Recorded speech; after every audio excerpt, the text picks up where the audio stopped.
Okay, this meeting of the Board of Education work session is open. Mr. Frazier, would you please call the roll? Mrs. Baker? Here. Mrs. Matthews? Here. Mr. Davidson? Here. Dr. Kopus? Here. Mr. Sprague? Here. Okay, I believe, Mr. Holbrook, we have someone from the Ohio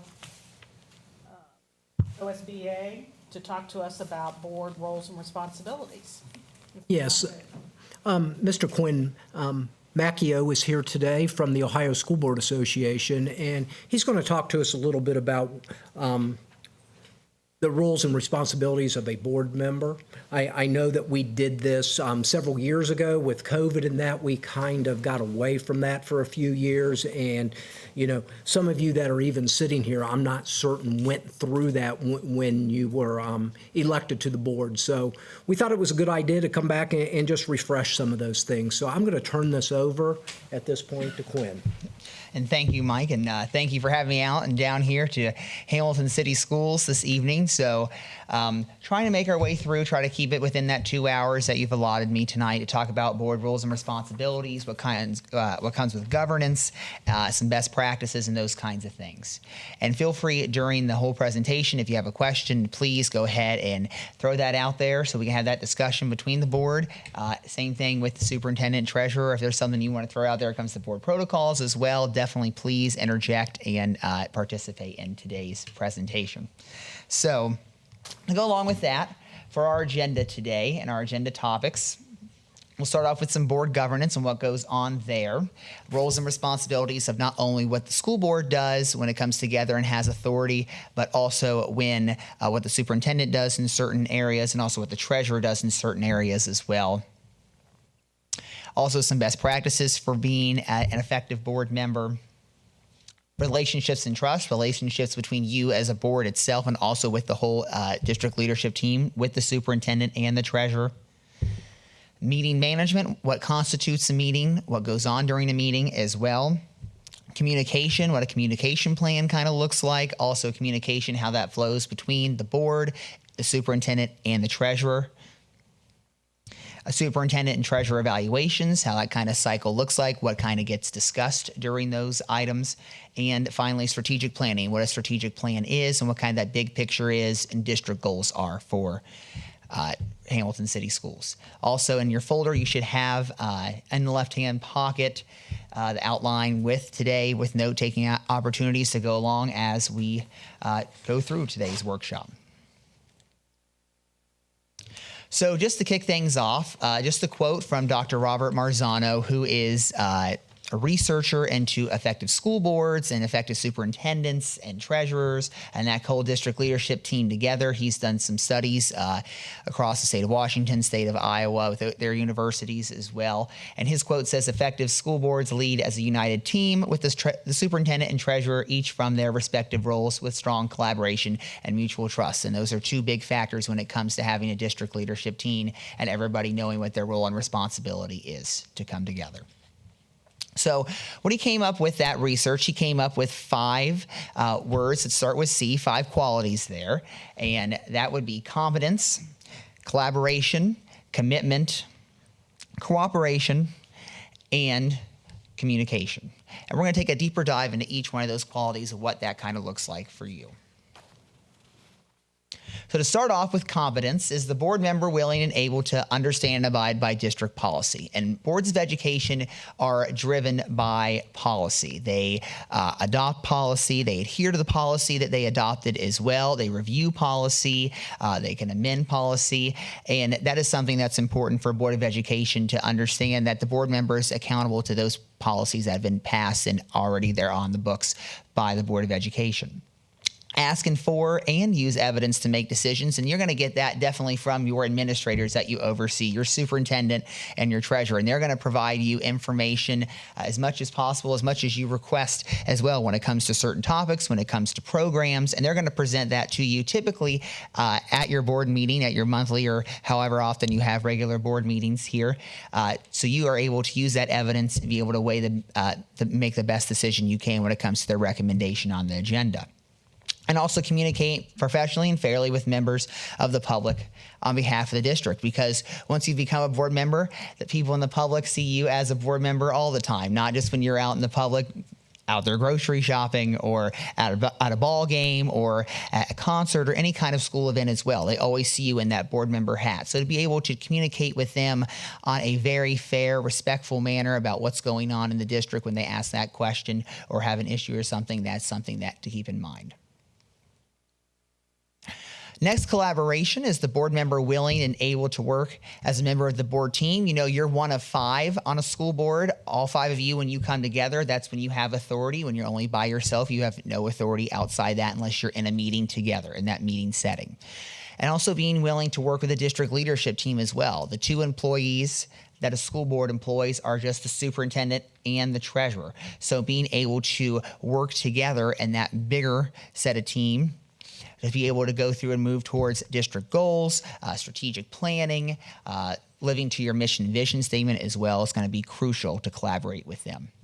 And also if you have board committees and being a part of those board committees as well, because typically you'll have 1 or 2 board members on those committees with some administrative team members as well, and being able to work with them towards that group consensus as a team there on the committee or with the board as well to make the best decision for the greater good for your students. Next, commitment. The board is the board member willing and able to attend all those committee and board meetings scheduled? You know, the public elected you and expects you to attend those meetings and participate in those meetings as well when you're there alongside your board colleagues.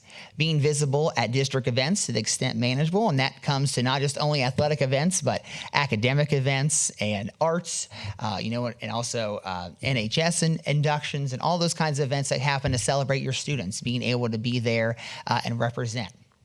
Ensure representation of the district at community meetings or events. And that can be when it comes to local community organizations, civic organizations such as Rotary Club or maybe the Lions Club, or also local economic development, civic development as well, to go there and represent and talk a little bit about what's going on at the school district.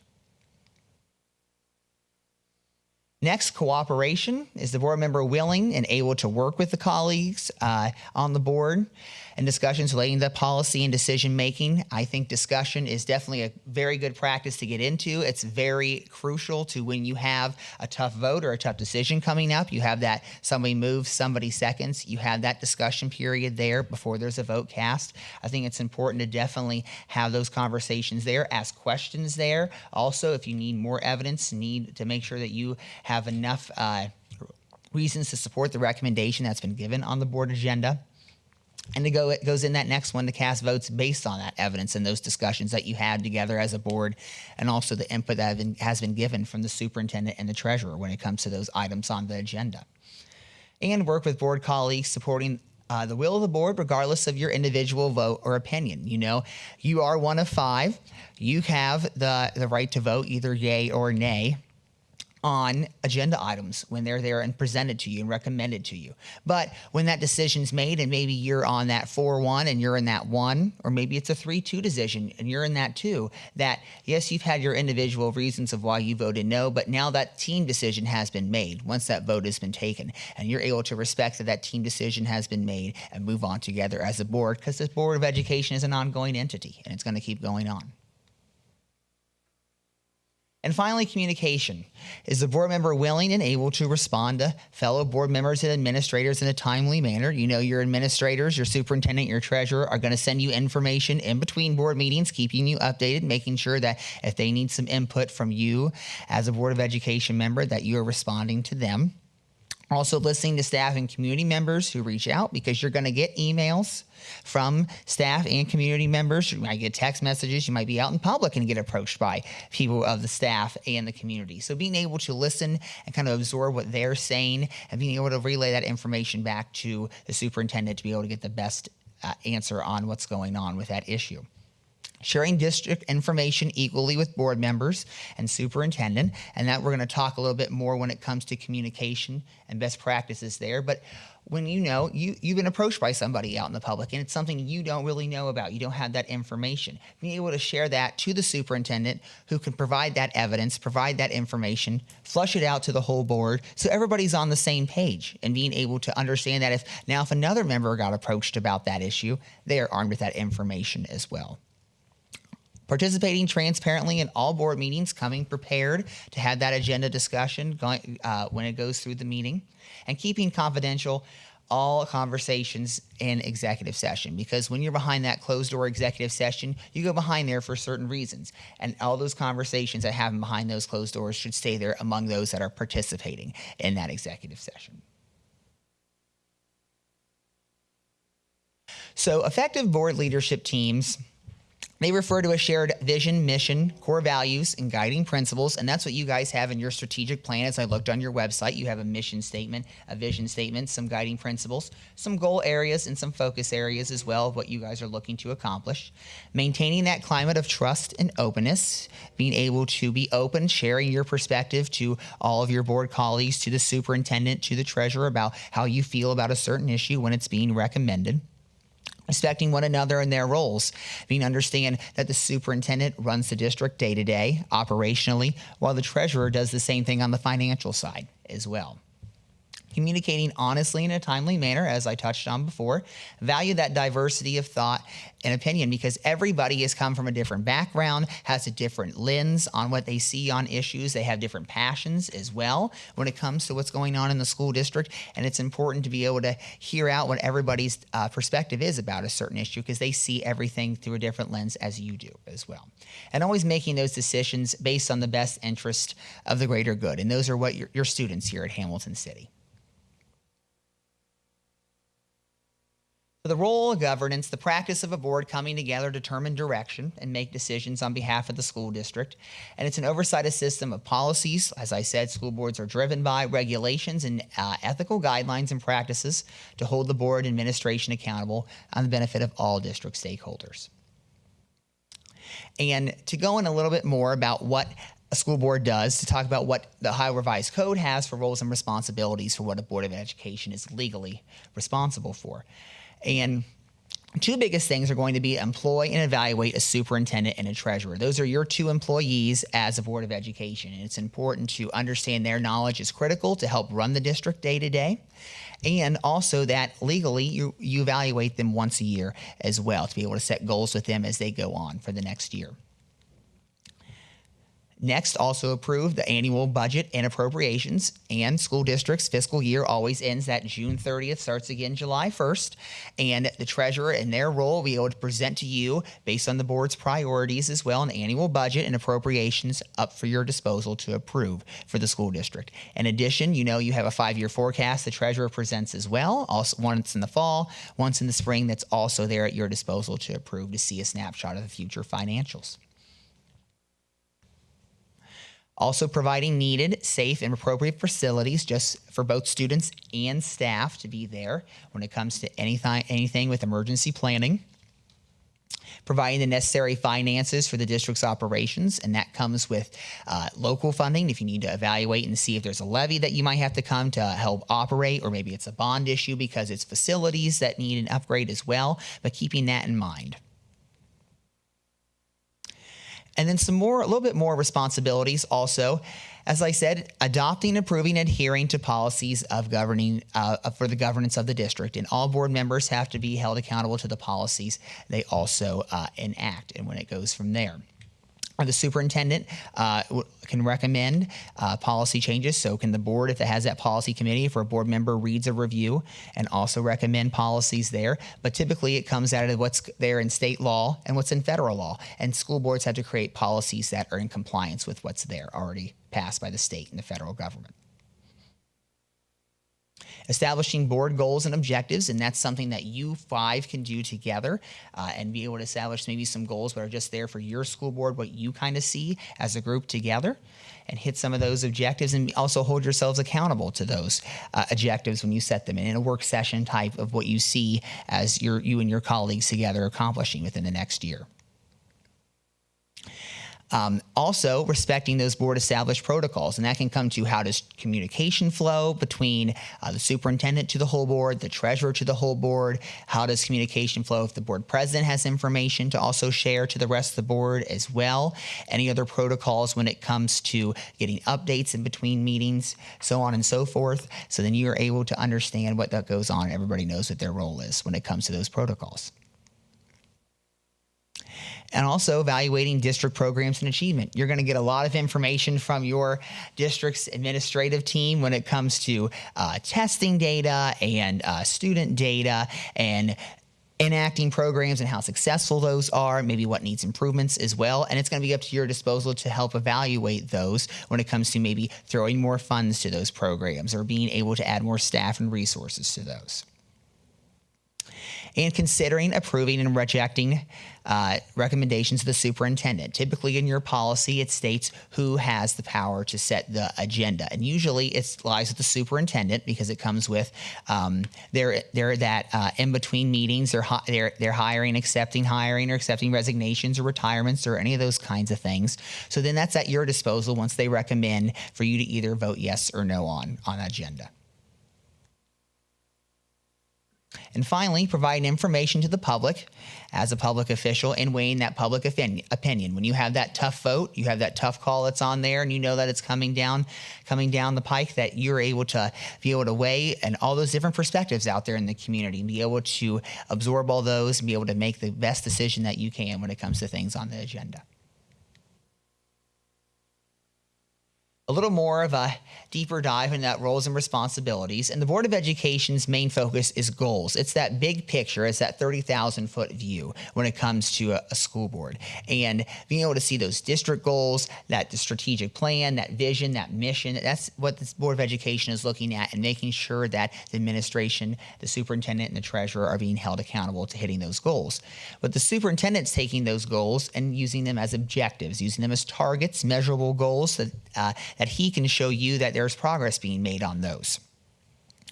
Questions the Board of Education might ask are what, why, and how much. What is this? Why do we need this? How much money, maybe how much staff is needed for this to happen when it comes to a program, or maybe it's a policy. What is the policy? Why is this policy needed as well?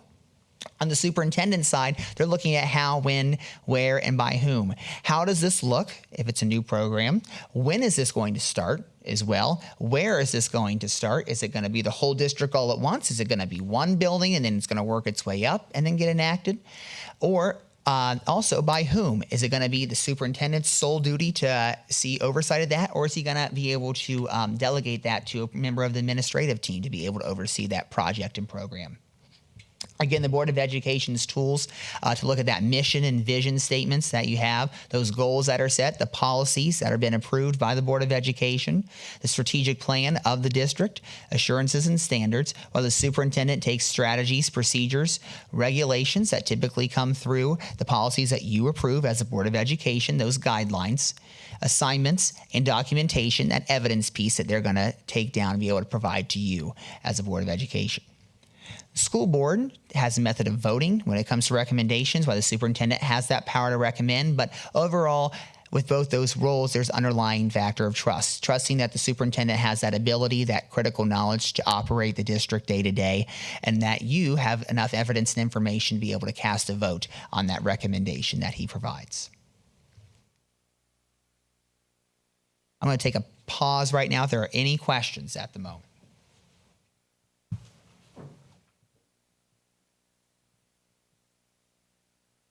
Hearing none, I'll keep on rolling. So talk a little bit about policy and process and what kind of the flip side is that of what the board does on the policy side and what it thinks about, and also what on the process side of what the superintendent takes from those policies that are approved. So policies written and are approved by the board. And then the process side is what's put into practice, those guidelines that are taken from the policies that are approved by the board, by the superintendent, and then distributed and streamlined down through the organizational chart for the staff and administrative team. So on the policy side, some things you can think about are the what and the why. What is the policy And why is this policy needed as well? As I mentioned, a lot of policies reflect what's been enshrined in state law and federal law, and those are things you have to comply with and have a policy on. Also, it affects district direction. It's a local need, that policy. Sometimes you have those policies to fit that customization of the need that you have in your district. Establishing those legal parameters, as I said, that are in the state law and federal law. It establishes oversight and accountability. Who oversees that policy? If it's a staff policy, it has to have a part of who's overseeing that staff when it comes to something that's with teachers or with your classified staff as well. Or same thing if it comes to a student policy. Who's overseeing that? Who's accountable to overseeing that? It defines and aligns that administrative responsibility. As I mentioned, is it going to be that superintendent or another member of the administrative team to oversee and be responsible for making sure that everybody's in compliance with that policy? It helps direct that decision making and forces those decisions to be more objective than subjective with those policies as well.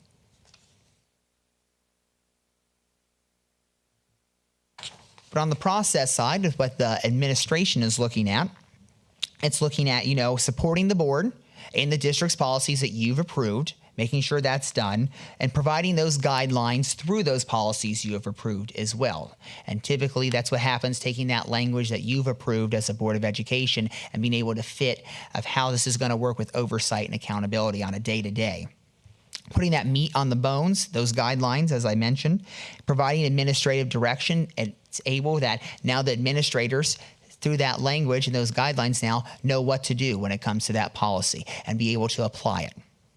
And how district specific those guidelines are going to be as well, because it's able to customize that through that policy you've approved.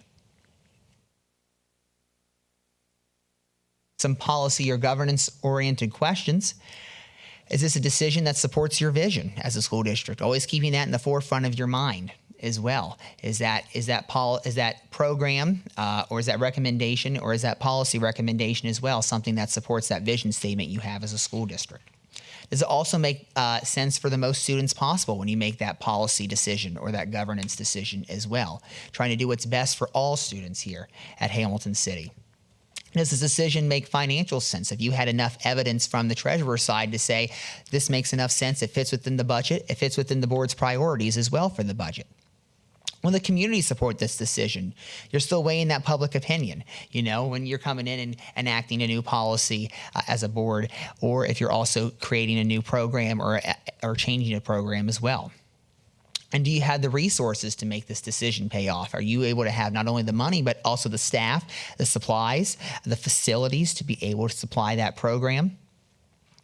And have you done your due diligence necessary to make this decision? Have you received enough evidence, enough information from the superintendent to support the reasons behind why you need to have that program or policy change? Or as the treasurer also provide enough financial evidence that's made financial sense for you? Yes. Quick question.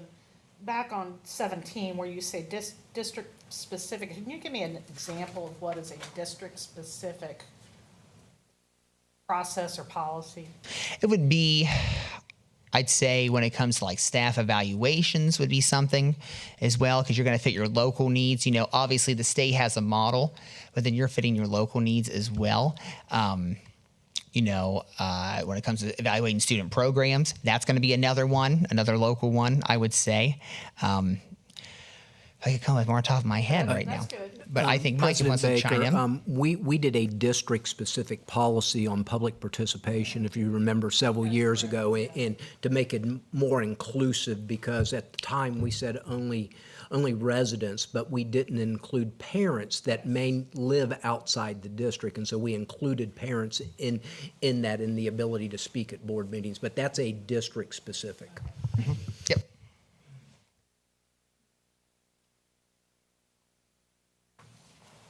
Okay, there we go. And on the process side, on the flip side of not what the Board of Education is thinking about, but what the superintendent and treasurer are thinking about when it comes to that process side, which administrator is best to lead this effort? When you're enacting a new program, which is it going to be a principal? Is it going to be a central office administrator that's going to have oversight or implement that program there? How many staff members will it take to get done? Making sure that there's enough resources day to day once that program is established, or if it's changed, that be able to meet its goal of why it's enacted.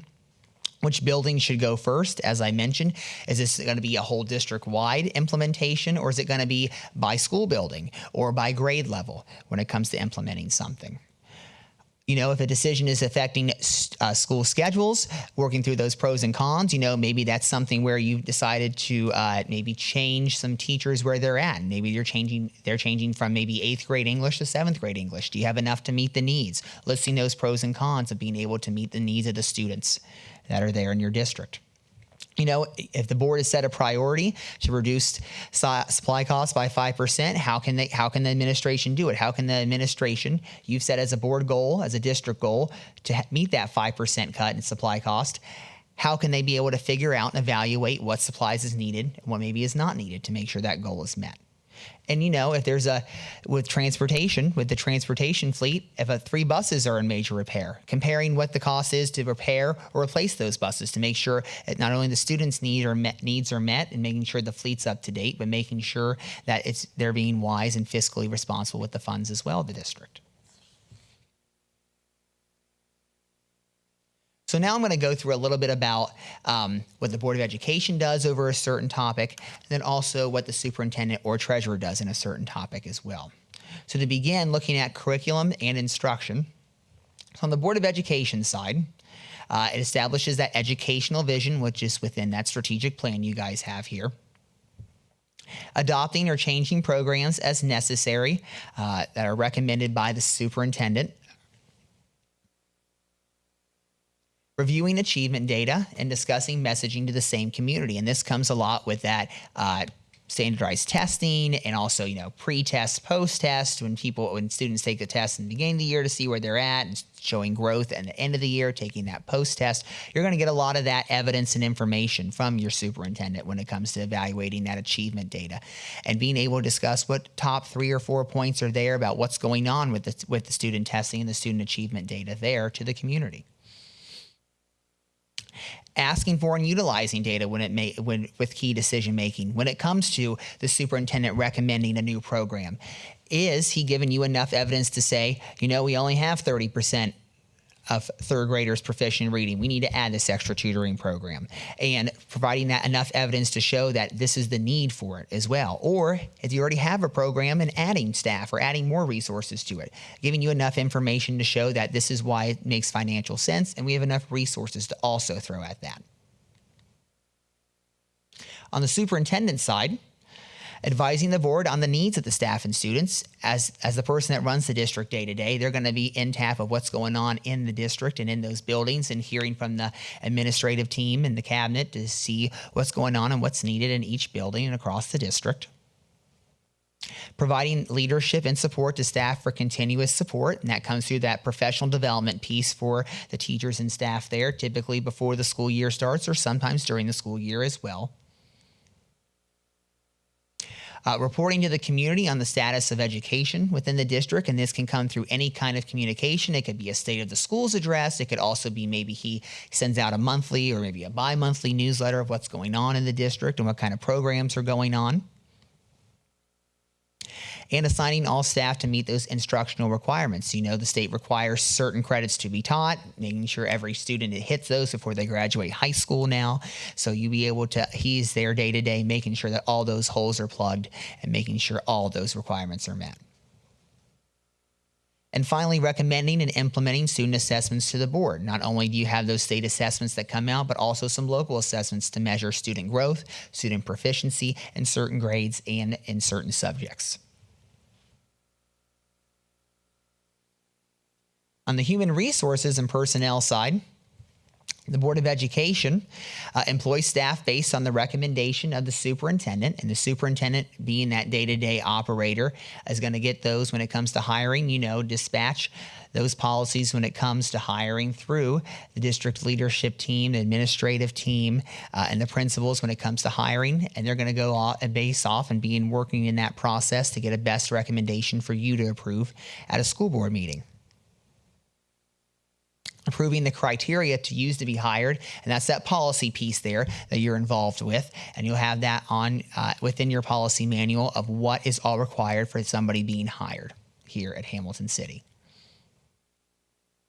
And adopting those policies again for human resource management when it comes to staffing needs, staffing relations, unions, all those types of things. That's all within your policy manual at some point.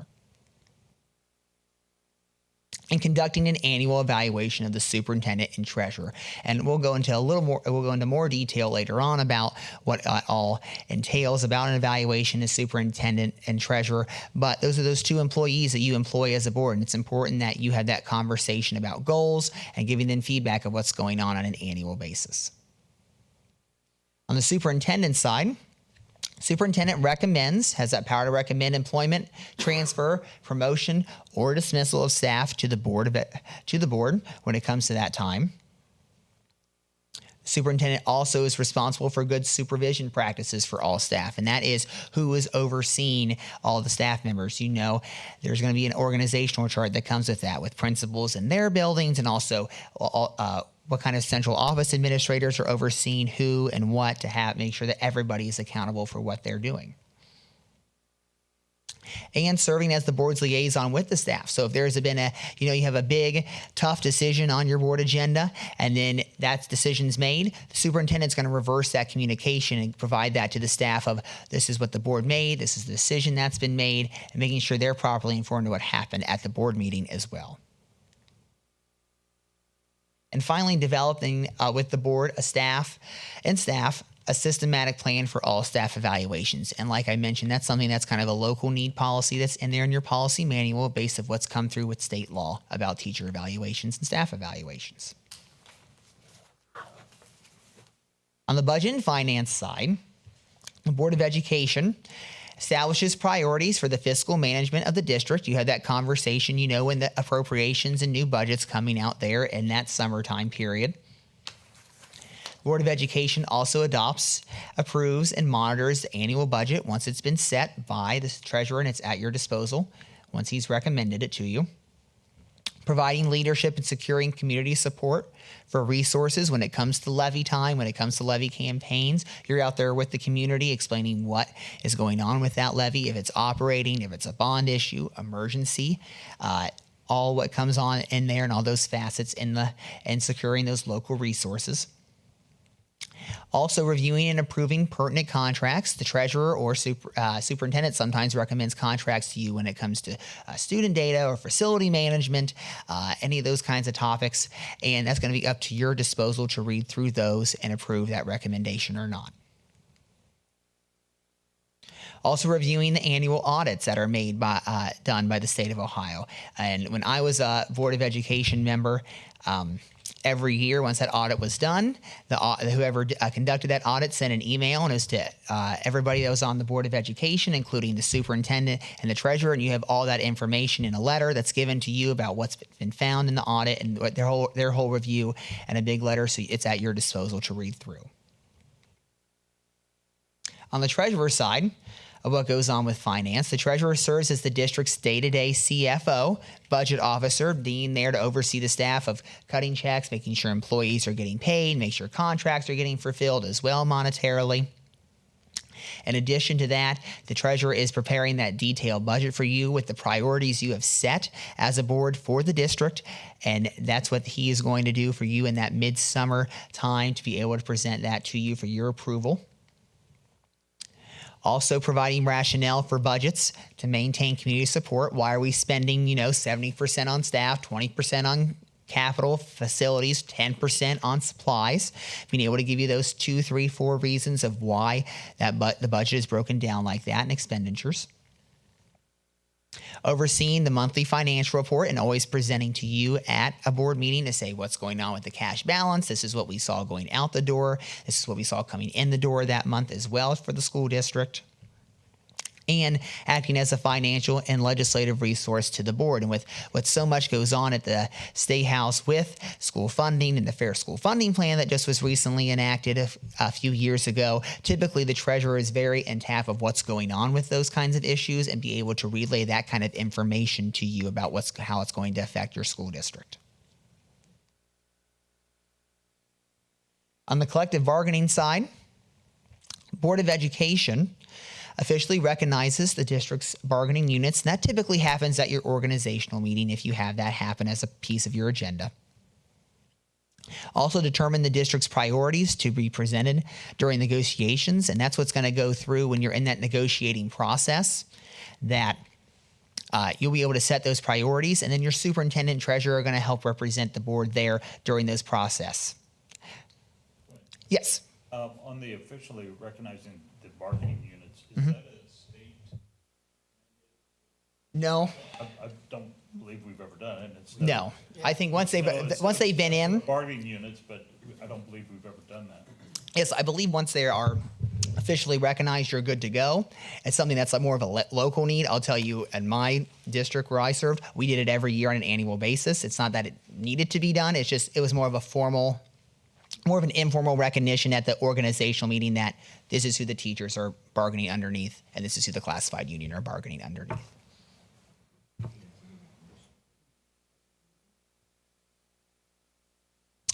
In addition to setting priorities for the board side in negotiations as well, establishing guidelines and criteria for negotiations process and how that's going to look. And that's also within your policy manual as well about negotiations and how that's going to come about.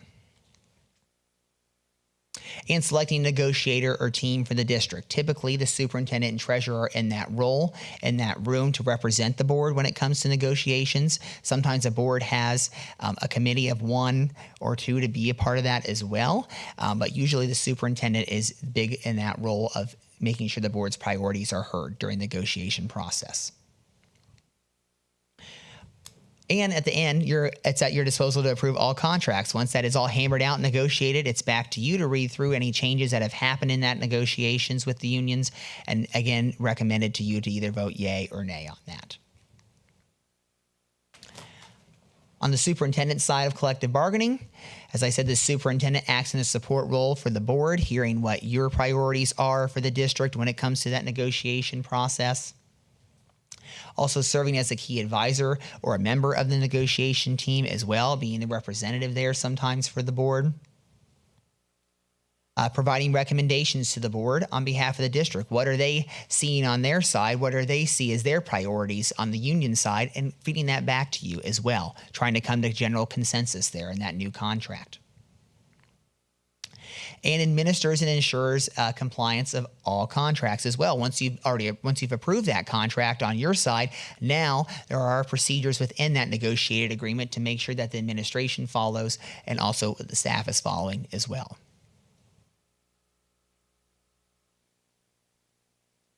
And just some best practices for board members as we head on with our conversation here.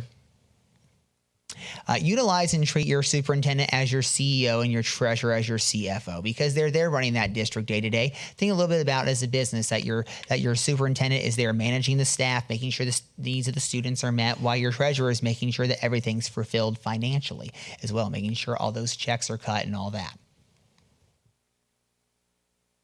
Superintendent and treasurer are the only employees of the board, and that's all you directly hire as the board. Everybody else is brought forth through a recommendation of the superintendent, and then at your disposal through that recommendation to either vote yes or no to hire them. But if we hire them, wouldn't they be our employees? No. Well, they're an employee of the school district, but the board only has a contract with the superintendent and the treasurer. That's it. So then once that recommendation is approved, then the board president just signs, acknowledges now they're an employee of the district. Okay. And respecting the will of the board. Like I said, when you have that tough vote, when you have that 4-1 or that 3-2, being able to understand that you're still a team together no matter what, how split that vote is. And being able to not only share, you shared your individual perspective of maybe you voted against this and you were in the minority of that, but understanding that as an ongoing entity, the Board of Education will need to keep progressing as a team and be able to move past that tough decision. Ensuring there are no surprises, and that's typically comes with, if you have a question about something, feel free to ask that anytime to your superintendent or your treasurer. You know, when they provide you that update or when the agenda is prepared in a draft and you read through all that information, you have a handful of questions, go ahead and make sure you ask those questions to the superintendent or the treasurer, depending on what that item is as well. And once you've asked that question, the superintendent can not only provide that information back to you, but also to all the other board members as well, because they might have the same question. And I always thought it was a best practice for me was I would ask that question beforehand, and I'd ask the same question during the meeting because I wanted to make sure that everybody was on the same page and understanding that perspective of where I was coming from. Visiting the district buildings when it comes to that, making sure that there's a process of how that is. You know, if you're coming to a nighttime event and a social function and you're there, that's great to be involved, definitely. But if you're coming during the day, making sure you're communicating with your superintendent to say, hey, I'm stopping by this building. Or if you want an annual tour or a tour of a building or of buildings, making sure you set that up with the superintendent as well to go ahead and go to the end of the district day to day. And receiving and giving information. If you are out in the public somewhere and somebody asks you questions and you don't know about it, making sure you know how that process is to get that information back. So if somebody came up and asked you a question about an elementary school and something that's going on there, you know, that's an issue that makes sure that they follow the chain of command to make sure they get that information. But it doesn't hurt for you to also ask that question to the superintendent so you have that information and knowledge in case somebody else comes up and asks that question to you as well, and also being able to flush that out to the whole board so everybody is armed with that information. And finally, an emergency notification process. What qualifies as emergency for the Board of Education to know, and how does that process look? Does the superintendent send you it by email? Does he do phone calls? Does he send it by text message? How does that look when you have an emergency? If a fire happened or if an intruder was on the grounds as well, making sure that there's a process there of how that information and communication flows to you as a board member.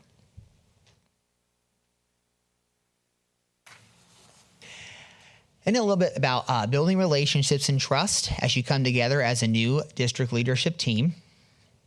The Board of Education president knows and models basic rules of order. The Board of Education president is the facilitator for the meeting to keep the conversation going, to make sure that the board meetings are efficient, to make sure discussion that has happened or when it's ceased to be able to move on to take a vote on something. And also encouraging openness among the team as well. The Board of Education president typically makes sure that everybody has had time to voice their opinion, to be able to share their perspective about an agenda item, and be able to ask questions as well during that discussion period during a board meeting. Understanding the superintendent and treasurer knowledge is critical to running your district. Those two people that are in those places that you employ are very crucial to the success of your district on a day-to-day basis, and making sure that you understand kind of what their job description is, what it entails, and being sure that you have evidence of what they're also doing as well in between board meetings is very critical to you to know as a Board of Education. And trusting those day-to-day operations to the district superintendent and treasurer. And I know I've said it 3 or 4 times already, but those two are your 2 employees, and that's it as a Board of Education. So making sure that you feel that they have not only the knowledge but the skills to also run the district day-to-day. And giving the superintendent and treasurer time on the agenda for updates. They want to be able to share what's going on with your strategic plan, with other district goals that you have set as well. Same thing, what's going on with the finances, what's the trends, what's happening this month compared to last month, what's happening over years trends as well. So being able for them to have that spot on the agenda to present more information to you will only help you as a Board of Education member.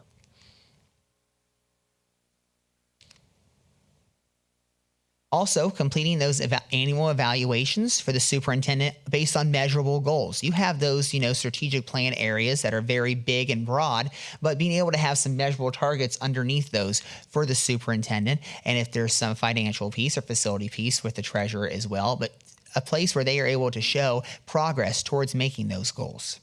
When didn't you say that was mandated by revised code that you do an annual evaluation? An evaluation, yes, that is under state law for the superintendent and treasurer. Yes. Also believing in the value of professional development for your staff, because your staff only wants to get better to help serve the needs of your students, and being able to support that, have it as a district goal, being able to support the superintendent when helping develop those skills as well for the staff and teachers here. Never throwing each other under the bus, understanding the roles of, who runs the district day to day, you as a big picture, where you're coming from as a Board of Education, being able to understand that. But you are still, even though you 5 as a school board are on a team, you're also including the superintendent and treasurer on that team as well. So being able to making sure that you've gotten all the information, being able to ask all those questions so you understand and know everything that's been recommended to you when it comes up for a vote. So then you're not caught with any surprises, or you did not know you had enough evidence to make sure you're confident in voting yes or no on that issue. Honors that confidentiality piece 100% of the time when it comes to something in that executive session portion, or it's some kind of sensitive information that's been disclosed to you as well, making sure that is honored and stays within that group that it's been shared with. In conducting all district and board business in a fair, respectful, and responsible manner, making sure that everybody has had a fair shot of getting the same information, being able to ask questions, being able to also be prepared when it comes to the meetings as well, reading all those documents and documentation that you've been given before a meeting, and all those updates as well from your administrators. And ensuring the board is accountable and open to the public, making sure the board is accountable to the policies it's also approved that it has to adhere to. Also being able to be open to the public to weigh that public opinion piece as well when you're out there and about and hearing some comments from the public out there as well, being able to absorb that and take that in when it comes to having that tough decision on your agenda. Also seeking diverse perspectives in decision-making, making sure that everybody on the board has been heard when it comes to that decision-making process, making sure you understand the superintendent's side for why that recommendation was given to you for a decision. Same thing with the treasurer's side as well. And I always thought this was very crucial to hear because I had a board colleague that was 50 years older than me that I got to sit beside, and I always wanted to hear what she had to say because she had a completely different perspective on that issue than I did as someone that was 50 years younger than her. And being able to have that dialogue and that conversation was able for us to build some trust together as we work together as a team. And respecting and advocating that mutual understanding of the roles and responsibilities of what a school board does, and also what the superintendent and treasurer does, the difference between the big picture and that day-to-day operations.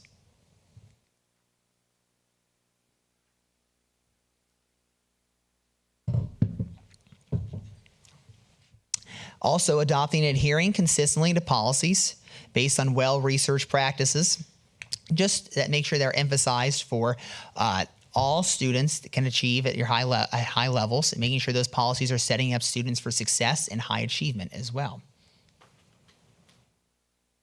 Promoting those healthy relationships, making sure that communication flow is happening, making sure that everybody's getting that same information. And working as an effective and collaborative team, because you're going to have to come with a general consensus sometimes, because you might have a couple in one end, a couple in another end, and then have somebody in the middle, and being able to come together and making sure that that decision, that consensus that's made up between the 5 of you is what's best and for the greater good and for the students. So a little participation from you. The district is considering a bond issue for a new high school wing. Board member Sand is opposed because he believes people can't afford it. He's been very vocal about this, but he knows other board members think the new wing is the best call. How could he and the board move forward? Any suggestions from you 5?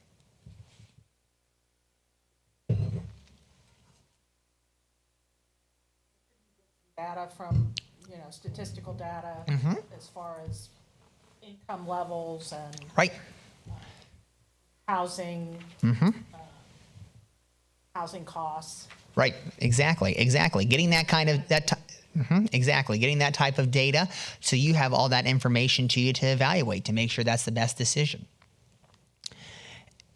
And some other things to consider as well with the data of what you've seen and what you've considered, what you've got from the superintendent and from the experts as well. What experts have you spoken to? architectural firm, a construction firm, to make sure that you understand what the new facility is going to be. Also, what are you going to lose by waiting if you do not decide to put the bond issue on, or maybe gain by moving forward? Are you going to lose that opportunity to meet the students' needs, to add more classrooms to the high school? Or are you going to gain by moving forward gathering community support to be able to meet the students' needs, be able to update the facilities, and also provide some more staffing and resources to students when it comes to instruction? And also, once a decision is made, how can you use that research and discussion to explain to your community? You're able to take back those conversations you had with those experts, all the data you've been given, and why you decided to put that bond issue on there as well. And after the vote, when you have that tough vote right there, just like Sam had, don't forget that majority always rules. Once you hit that majority, that the team decision has been made. And to move on to that next decision as well, just like a team all together, you've made that decision, move on to what's coming up next on the agenda in that meeting.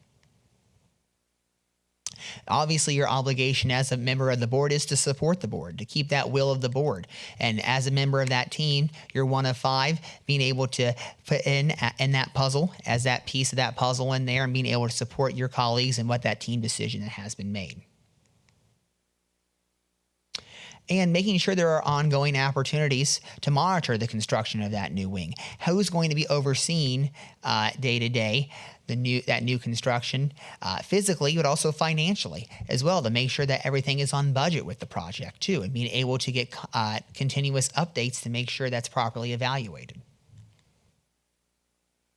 And always stay the course as a Board of Education member, because it is an ongoing entity. You're serving a 4-year term to be on this Board of Education. So making sure that you're still in the groove as a school board member to continue and move on to that next team decision that's going to happen. Any questions as I move on to the back half? Okay. So to talk a little bit about meeting management and what is a meeting according to the state of Ohio. And according to the state of Ohio, there is a law that's called the Open Meetings Act, and it's anytime there's a prearranged discussion of public business of a majority of a public body. So as my board colleagues and I like to say, 2's allowed, 3's a crowd, because that's what constitutes a meeting right there. So just to make sure that it's also not just when it's just called a meeting as well. It could be called, if you call it a pre-meeting, a retreat, or a work session like we're in here as well. As long as the majority of the board is present, then you are by law in a meeting. And that also includes when it comes to communications via phone, via text, via email. And it's make sure to be conscious about when you do receive an email from the superintendent about information, that once you hit that reply all button and you send that reply to everybody, and everybody in the board has seen that, that's now a discussion. So now that can constitute you being in a meeting as well. Same thing if you had a group text message going on too. And that's where typically where the superintendent will make sure to say, reply only to him, or if the treasurer sends something out, reply only to him when it comes out to information. Same thing, if it was an urgent matter, maybe it's a text message, the superintendent or treasurer can break you up into 2, 2, and 1, because now you're not within a meeting because only 2 board members are in that conversation there. So in that example, if a discussion starts and 5 of us are in that discussion on an email, constitutes a meeting. Yes, if somebody came back and Hold that record. right, correct. But I thought it was only a violation, the sunshine law, if you're Right. deliberating or making decisions. But if you're gathering information or Yes, information is information or receiving information, correct. it's not a violation. Correct. That's only if Mike would give you information to all 5 of you, that's fine. But it's if you, as a board member, decide to reply all back into that, now all the board members can see your reply into it, and that starts to have that discussion piece, and that would be what constitutes a meeting there. Well, if I wrote reply and all 5 were on, and I said, I would appreciate more information on that subject matter or this, that doesn't make it a meeting. It's called, or a violation. It's still gathering information. Right. I understand what you're saying, but if once you hit that reply all button, somebody can come back in and say, okay, now you're starting to have discussion with among all 5, because now all 4 of the others have seen what you've made back as well. And we have a legal fact sheet that goes into more detail about that at Yeah, OSBA. please. Yes, and I can send that along.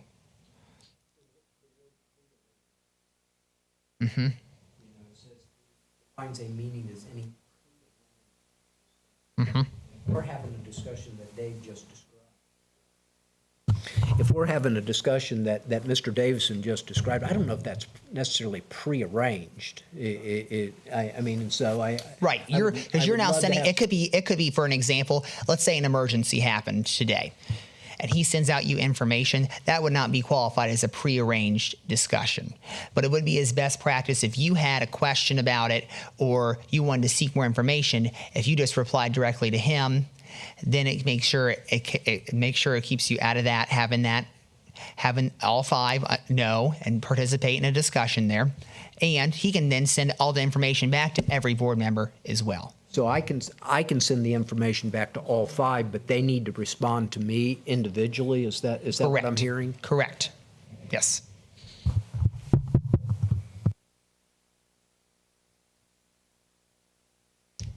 And I'll send along that legal fact sheet because it's on our website at OSBA, so make sure you have that information as well.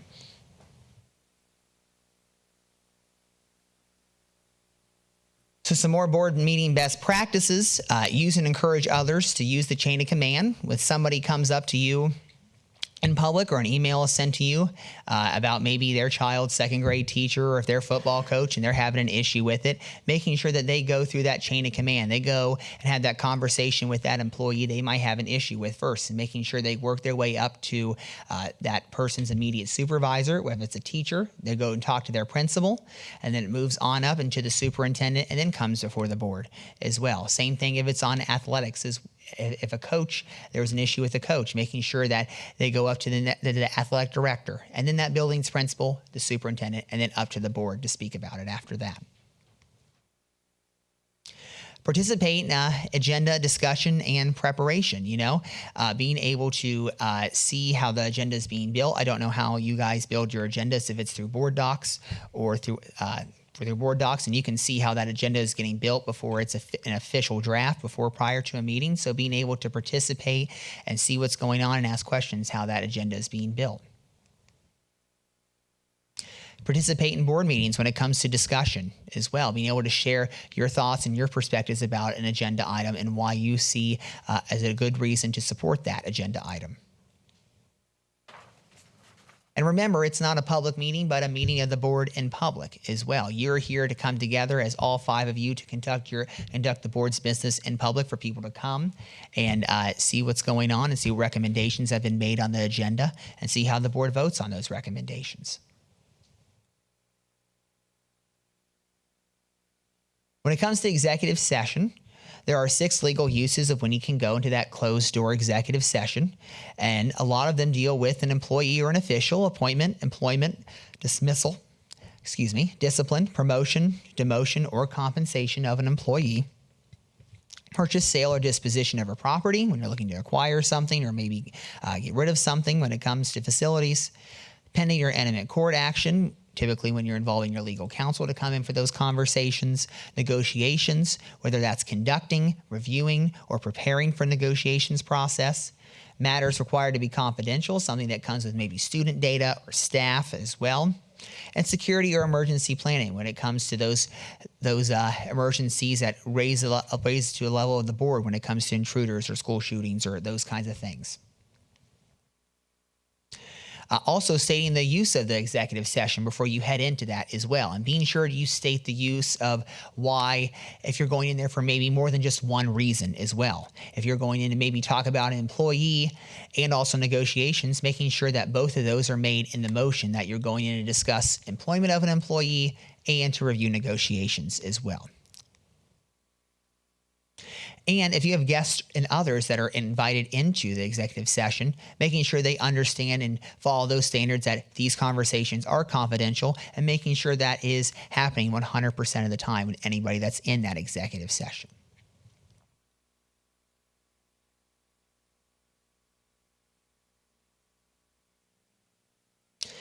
Public participation, and this is something that, has definitely come up within the last 2-3 years of what goes on with public participation and what policy you have. And it's that portion of a school board meeting that is designated to hear comments or receive information from the public. And typically there's a spot for you at the beginning or end of in your agenda for that to happen. Also, it's not a requirement for board members to respond to those comments during public participation. The public is coming to give you information about something that's going on, and you're able to be there as a board member to listen and hear what kind of comments they have to you. And if there are matters that need referred for further investigation, to refer those to the superintendent to make sure those are properly investigated. And try to refrain from engaging in dialogue with the public, because sometimes that can get into a mess where you have a Q&A with them and they don't like where, they are just here trying to be heard. They're trying to bring you information because they're emotionally upset about something. And being able for the president to facilitate that conversation, be able to say, thank you for bringing those comments. And if it comes to that, where it needs to be referred to the superintendent for an investigation, being able to say that the superintendent will look into that matter that you have raised here as a concern at the board meeting.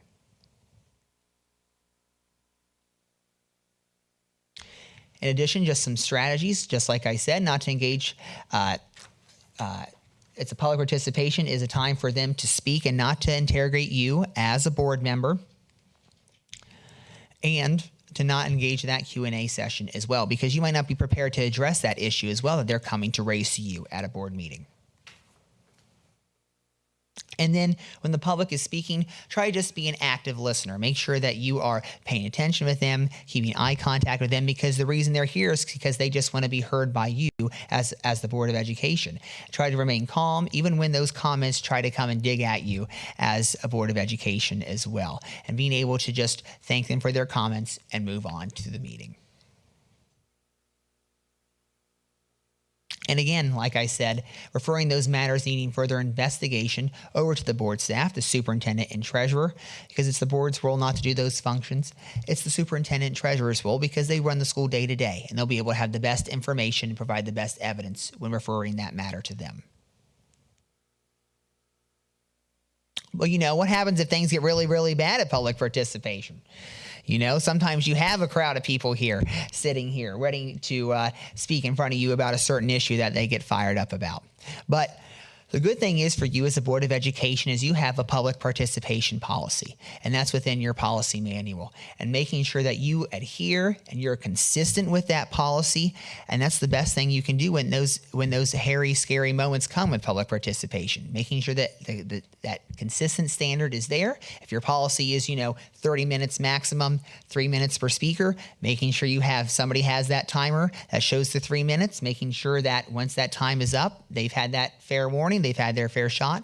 Tell them to thank them for those comments and move on to make sure that you're consistent with that policy you have. Discussion, that big piece when it comes to a Board of Education meeting. Sit so you're not facing each other nor the audience, but sitting at you, which you guys are already shaped in as well, because you're able to see everybody as they speak. You're able to see the administrators on the side that are here to help provide you information. And it's good to be able to look at each other and be able to see and hear those perspectives a little better when you're able to look at each other. Break that cycle of just somebody moving, seconding, and voting. Try to have that little discussion piece in between. You have that opportunity to make comments, to ask questions, to make sure that there's been enough evidence and there's more information that you need, that it's provided to you during that discussion piece. And mind that message as well. Why is that recommendation being made, and why are you voting for it? Are there 2 or 3 reasons that maybe you want to share with the public of why you're supporting that issue, especially if it's a tough agenda item, a tough decision that you're going to be making? Maybe it's about staff changes or facilities, but making sure you have a couple good reasons for why you're supporting or maybe not supporting that issue that's on the agenda. can always move forward with the majority. That team decision that's going to happen as well that comes together, you're going to be able to move forward once that majority is there, respect that team decision, and continue as a team of the board. And finally, using your strategic plan goals as headings for your agenda items. You have that strategic plan and making sure that's evaluated and making sure it's active. That making sure that you kind of rotate those topics every month, that maybe you're listening and hearing about one goal area one month, and then you move on to the next or other. Communication, how communication looks between the board team and the district leadership team. The best advice sometimes is just to know when to talk and know when to listen with communication. You know, when people come up to you out there in the public and they want to be able to maybe complain about something or ask a question about something, being able to know and absorb and hear what they have to say, being able to just kind of be a sponge sometimes, because they are just wanting to be able to have that ear to say something to, and then being able to talk to them after they've been able to give you some information and say, you know what, being able to follow the chain of command, because they'll be able to find your answer in a more pertinent way than I as a board member. And a quote there from former Secretary of State for the United States, Dean Rusk: one of the best ways to persuade others is with your ears, by listening to them. And some top 5 best communication practices for board members. Try not to use that personal social media out there when you're discussing board business and all that. You have anchors for that are out there. You have your school's website. You have your school district's official social media when it comes to Facebook, Instagram, Twitter, any of those types of means there, social media. Be able to share the information off of those anchors there for you. Try not to speak for the board as well when you're out in public, because again, remember, you're one of 5 out there as a member of the Board of Education. So being able to maybe clarify that you personally feel this, or this is in your own opinion as well. So you're not speaking for the other 4 members of the Board of Education. Also, try not to make promises to any groups or any individuals out there, because if you end up making those promises and those promises are never fulfilled, then they can come back and turn the tables on you and not be happy with you, and then show up here with public participation because they're not happy that you didn't keep that promise for them.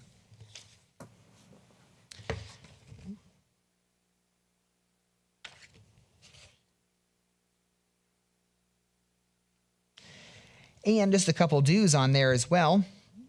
Find ways to meet as a board or a subset of the board with community members. Sometimes boards have had office hours where, you know, one board member might be available this month and another board member available the next month at a school building or a public library for a couple hours. So if people want to come in and ask questions about maybe what happened at the last board meeting, or have other questions where you can help direct them with the chain of command, that gives them an opportunity to do that.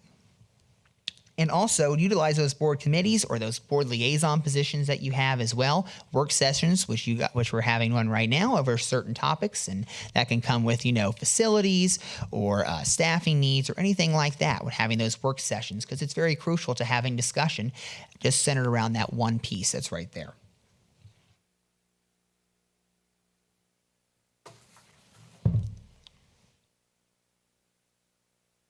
Just the communication suggestions comes to being a board member. Celebrate your district, because it's important to celebrate the positives of what's going on. Your students are doing things every day to be successful. They're showing accolades when it comes to academics, athletics, the arts, also your staff as well. So be able to share those positives, kind of drown out those negatives that are out there. Use as many platforms as possible to reach everyone. We live in a multi-generational world. You know, certain people get their information still from the newspaper. Some people get it by mail when newsletters are sent out. Some do it by email, online. You have social media as well, text alerts, but making sure that everybody that's out there is hopefully fairly communicated with about what the district's going on in the district news. And be prepared that you don't communicate enough as well. You know, communication is always a two-way street, right? You're always trying to communicate with someone. If they are not able to accept that communication, or if they do not accept that communication, they're going to make that notion to say that you don't communicate enough. But you have, exhausting those multiple ways to get the communication out there to be able to meet the needs of what's going on in the community. And brainstorm those new ideas to inform and engage your community. Again, as I mentioned, having those board member office hours, or maybe it's an informal event where all the board is there and the public is able to come in and be able to meet the board and see what's going on that side. Additionally, consistency is key when it comes to communication. Consistent in what vehicle it's going to be coming through, whether it's social media, whether it's email, by mail, newspaper. Consistency in timing as well. Is it going to be a weekly communication, maybe a monthly, maybe a yearly communication? Being able to be consistent in both those manners is going to be able to help communicate with those in your community. Also developing and implementing a communication plan, which going to go through a sample of one of those as well. What kind of what a communication plan looks like for a school district. Survey regularly, and that surveying can come from not only community members, but staff members, teachers, students as well, about what their needs are and what kind of goals and visions they see for the district as well. And you're able to intake that information and be able to apply it to help set district priorities and goals. And speaking professionally and honestly always, because as a member of the school board, you're representing the school out there when you're out there in the public, and being able to speak about what's going on with the board and being transparent with what the board's business is and what has been on the agenda at a recent board meeting and what is voted on is something to always keep in mind when you're discussing matters with the community member. In that court of public opinion, you're going to have to weigh that, when you have a tough decision. You're going to have to be able to weigh maybe those who are for that decision, those who are against that decision, and be able to take all that information and all those opinions, absorb it in, be able to make the best decision for your district, for your students as well. But always keep the public informed about what that decision is, making sure that they've heard some data, some evidence about why this decision's been recommended, so they understand your perspective and be able to be educated as well about that tough decision. Also, as I said, weigh that evidence and make that tough call as well. When you have that tough decision on there, unless you have to abstain because of a legal reason, a conflict of interest, be able to make that tough decision. Make sure you've had all the evidence and information you have to either vote yes or no there, and be able to reflect that in your vote. Again, to talk a little bit about that sample communication plan and what that comes underneath that. So, identify those district stakeholders. Who are those groups that you're looking to communicate with? And how that communication is going to come across to each of those groups as well. And just some objectives that should be included in that are who the stakeholder is. Is it going to be senior citizens? Is it going to be parents? Is it going to be just general community members as well? Is it going to be staff members? Who is that stakeholder group that piece of communication is going to be sent to? What's the key message behind that communication? Is it going to be a principal update? This is the monthly update of what's going on in the building. Is it an educational update from the superintendent as well?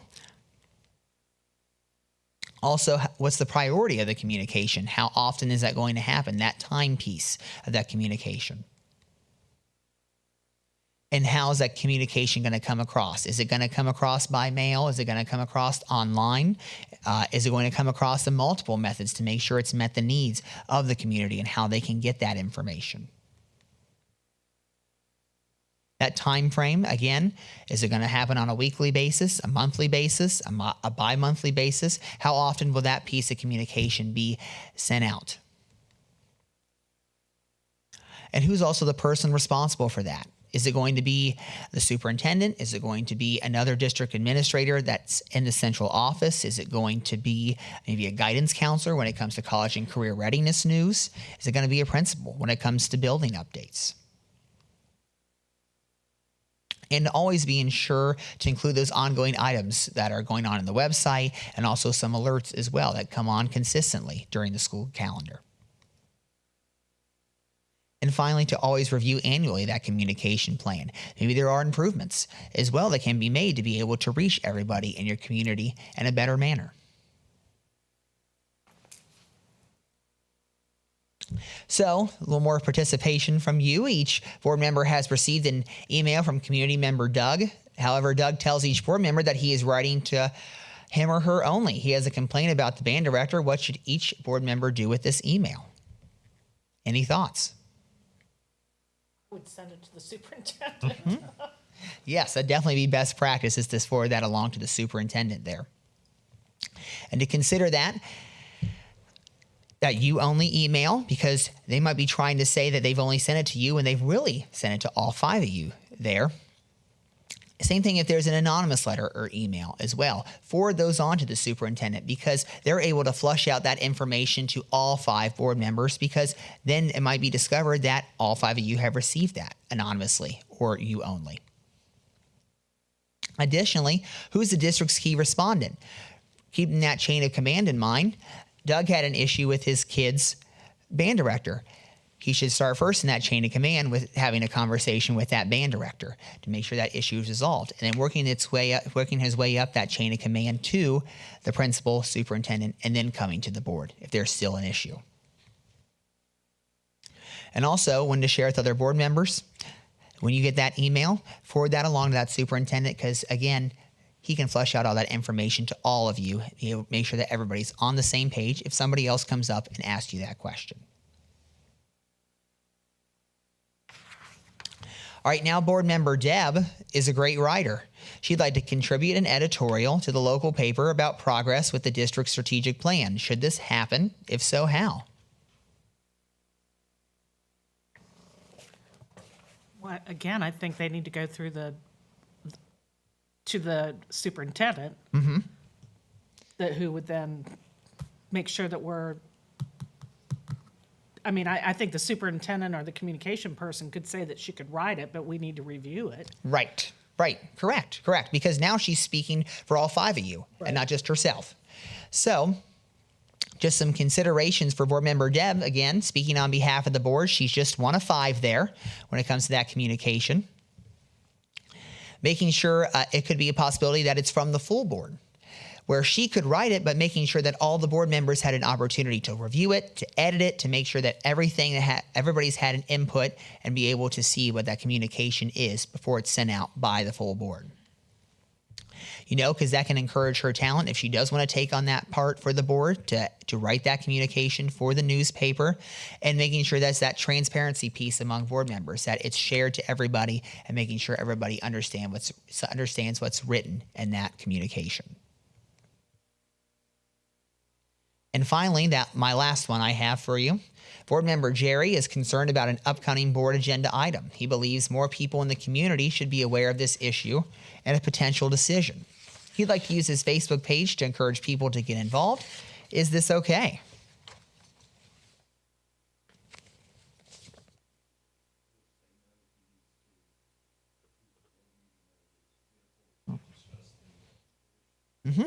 Yes, most definitely. That's most definitely something for Jerry to consider there. Also considering, he's blurring his personal and public persona now. He's putting that on his personal social media. So now he's got his selfies with his dog, and now he's talking about board business on there. Trying to keep those separated out as well. Public records, anything that's on the board agenda is a public record, and the board agenda is also a public record. So that person, if they had an issue and wanted to be knowledgeable what's going on, they're able to request that from the district as well. And again, you are bound by the Opens Meetings Act. So when all 5 of you are together conducting board business, anybody in the public has an opportunity to come and attend and be able to voice in public participation if they have a concern about that issue. And also encourage Jerry to use that district's official social media or the website as well, where all that information is anchored to, and he's welcome to share it from that vehicle.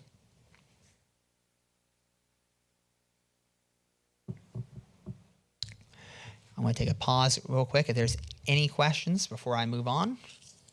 You only got a couple more things to go through.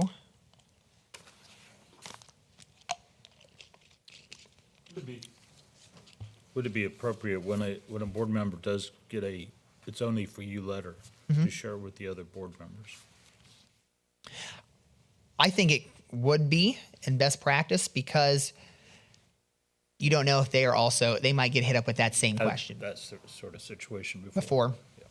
Yeah, I would say definitely if you forward that along to the superintendent and he says, one of our board members received this email. I want to make sure everybody's got that same information if they've asked that same question. And I think that makes sure it's fair game that everybody's on the same page when they receive that. We're okay. All right. Just a little bit about evaluating your superintendent and treasurer and what that kind of looks like. And about a decade ago, OSBA, the Ohio Department of Education, and also BASA, which is the Superintendent's Association for that side, and OASBO for the treasurer's side, came up with some evaluation standards to help guide boards when conducting those models. And the model that was come up with these standards for a superintendent is vision, continuous improvement, and the focus of the district work, all those big goals and those objectives underneath there. Communication and collaboration with the board, with the treasurer, with the staff. Policies and governance, what kind of guidelines they're taking forth with the policies that have been approved by the Board of Education. Instruction, obviously, we're here for educating students, and resources as well, how to allocate resources when it comes to staff members and also supplies as well. On the treasurer's side, look at the treasurer's standards of leadership when it comes to the finances, the financial management, managing that on the day-to-day and a year-to-year trend, a month-to-month trend. Facilities, property, and capital assessment management as well. Communication and collaboration with the superintendent and with the board. And finally, professionalism in the manner of managing the finances. So with those standards and aligning those standards with what your district goals are to align the superintendent's goals and the treasurer's goals as well is where you come up with that evaluation process. And it's also good in the evaluation to revisit or develop a job-based, standards-based job description for both the superintendent and the treasurer, just those general duties of what is expected from that role as well, so you can refer back to that when you're having that conversation about goals. Identifying the annual district administration objectives and making sure that the administrator is developing work plans to help set and setting those measurable goals for them so they can demonstrate the progress towards those targets that you have set underneath their goals. Conducting that formative assessment halfway through the year, an intentional time to check in and see what kind of progress has happened after you set those goals in the beginning of the year, and then coming back then at the end of the year as well to wrap up and have a discussion about how did you fare on those goals. Provide documentation evidence to show progress towards accomplishing those goals as well. So just a suggested timeline for those evaluations to occur. When it comes to beginning the new evaluation, try to hit that time that's right before the school year. You know, you're getting ready to head in that new school year, be able to have that conversations of what the board sees as priorities and goals for the superintendent and treasurer, and then being able to have a conversation with each of them of what they see they want to accomplish for the district personally as well. Coming back in that mid-year time to hear progress about what the board's goals and what their goals were as well. You can have that conversation in the winter time, that late fall, early winter, to see what kind of documentation, evidence they can provide to you on that progress. And then coming back in the end of the year, once that school year wraps up in May, being able to come and have that conversation after that or in June about presenting a complete profile of that evidence and documentation to you of what happened with those goals and maybe what needs to, what was accomplished, maybe what needs maybe another year to accomplish as well. And to wrap up, talk a little bit about what a strategic plan is and what that oversees. And a strategic plan is very broad. It has those broad goal and focus areas underneath it.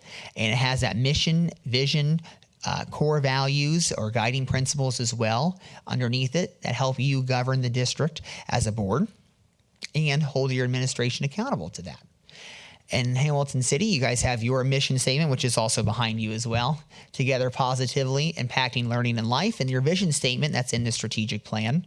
Hamilton City School District strives to be a top performing district in Ohio as measured by student growth, engagement, safety, and fiscal responsibility. And those are two of the tools that you have as a Board of Education to hold your superintendent and your treasurer accountable to making sure you're accomplishing those big, broad goals. Listen to some additional key topics as we wrap up. Ohio Sunshine Laws, Open Meetings Act, and Public Records, as we talked about. I will make sure I get that legal fact sheet sent over to Mike to send out to you guys as well. That's on OSBA's website concerning the Open Meetings Act. Also, the Ohio Ethics Law, because as being an elected official, you're bound by the ethics laws of the state of Ohio under the Ethics Commission, so making sure you keep those in mind. And OSBA has publications on both those items, the Sunshine Law and Ethics Law as well. FERPA, the Family Educational Rights and Privacy Act that oversees student data that the federal government has on the books, and when it comes to what sensitive information is there when it comes to concerning students. And also for the new board members here, we have OSBA Board Member 101 that's happening in Dayton the first weekend of February, and that's a little more in depth. And when it comes to experts among all the OSBA divisions, where member relations will be there, and your region manager here in the Southwest, Mark Ewing, to talk about what goes on in the Southwest and those kinds of activities. Also, a member of the legal team will talk about the Ohio Revised Code and what's all required by school districts and boards of education. Somebody from the policy services will talk a little bit more in depth about how policies come about from those laws that are passed that go from policies into guidelines as well. And then also a member of our legislative team will talk about school funding and what's going on at the State House concerning public education at the moment. And just a reminder, just some things to remember as you continue on in your board journey, that the Board of Education is an ongoing entity. It's been here before you became a board member. It's going to still be here after you leave as a board member, and to make sure to keep that in mind. Keep that big picture in mind. You have that 30,000-foot view is what you as a board member are, to keep those district goals, that strategic plan, that mission and vision in the forefront of your mind, because those are the things you're holding your administration accountable to. Also, act in best interest for the district and your students as well. And develop good working relationships with your fellow board members. Be able to get to know them on a personal level, because you're, as well as a professional level as you're working with them. And that can be applied to also your superintendent and your treasurer as well. And finally, always ask those good questions, because you're able to get more evidence, more information, and be able to have enough for you to cast a yes or no vote when it comes to recommendations on your agenda. And any questions? Questions? Looks like they all want to ponder all of this information. Well, it's a lot. Very, very thorough. Yes, it's very thorough. But anytime, if you have a question, it's in that in my PowerPoint. If you want to reach out via email or via phone, if you ever have a question, please let me know. I'll be able to either help answer that, or be able to give that along to somebody else in the OSBA team to help you out as well. Well, thank you very much. Very informative. Your throat has to be like done after going through all that for It's okay. an hour and a okay. half. But we really appreciate you coming down and talking to us. Well, thank you for having me. And I would encourage, if any of the other board members want to get more information, to go to the workshop in Dayton if you want. Thank you very much. Thank you. Thank you very much. Appreciate it. Did you send out our strategic plan that we have in place and our goals that we adopted? Yeah, they're all on the website. Okay, I don't remember. We Us did a discuss. strategic plan. We conducted a formal, it took us about a year to develop the current strategic plan. That was done in 2018-19, and it's been updated annually, just tweaked annually as progress has gone on since that. But it's a pretty lengthy document that we actually had the board come in on a Saturday morning for 2 or 3 hours. We ran it through a group came in and helped us do that. That was probably prior to you coming on the board, but I would suggest that maybe we do that again. I mean, it's 2018. We Yeah. have Well, probably just one holdover from 2018. And yeah, 4 that- other that maybe I think Lauren were you on that board at that time? Yeah, that's the last time we've updated that Either that, strategic or plan. we kind of get together and everybody take a look at it and make sure that it is current to what's going on now. Or as Quinn just suggested, taking a bite of it every meeting, we may be able to Right. break it down a little bit easier. Okay, thank you very much. Yes, no problem. Okay. Next on the agenda is a discussion, I believe these were items that Dr. Kopus had requested that we put on the agenda. And so, one of them is Board of Education members and building visits. Yeah, thank you, President Baker, for listing these topics. I appreciate that. And before we get into this, I want to make a public comment here. First of all, I had an opportunity recently to visit one of our schools and attend a meeting with Mr. Wright and Ms. Blevins and one of our staff members. And I just want to publicly recognize them for the very professional manner in which they handled that meeting and the information they provided. Unfortunately, the staff member didn't get the answer that they were looking for, but I know after the meeting they felt much better about it, and I applaud those two for the way they handled that meeting. So Mr. Wright, Ms. Blevins, thank you for that. I thought you were superb in that meeting. Hey, and I'm glad that our speaker from the OSBA listed visiting district buildings as one of the best practices for board members, because that's certainly what I intend to do here. And you may recall I intended to start this last Friday, but because of our snow day, that was canceled. So the visits will actually start tomorrow, and I believe the 2 schools I'll be visiting are Linden and Crawford Woods. I have talked with those principals. They're fine with that, and I will certainly keep Mr. Holbrook's office informed as well as my fellow board members as I go through that. And actually, I think that's going to go a long way to establishing some positive relationships for myself. I kind of liked his idea, or what he threw out of, 1 day a month that a board member or 2 are available at a school to talk to the public or teachers or whoever wants to come and do that. And I think that's something we need to adopt and start doing.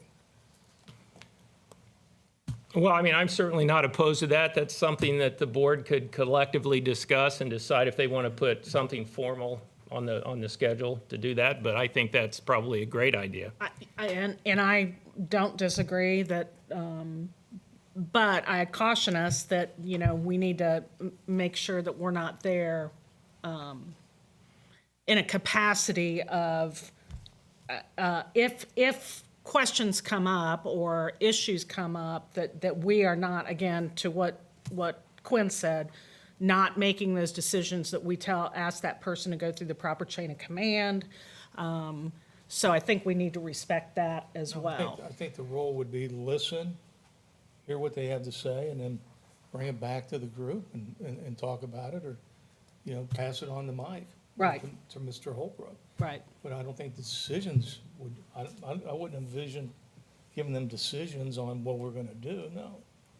No, that certainly isn't the intent, Dave. I mean, it's more just, at least my intention on these initial visits are just to meet and greet people and clearly understand the roles of different people in our district, so.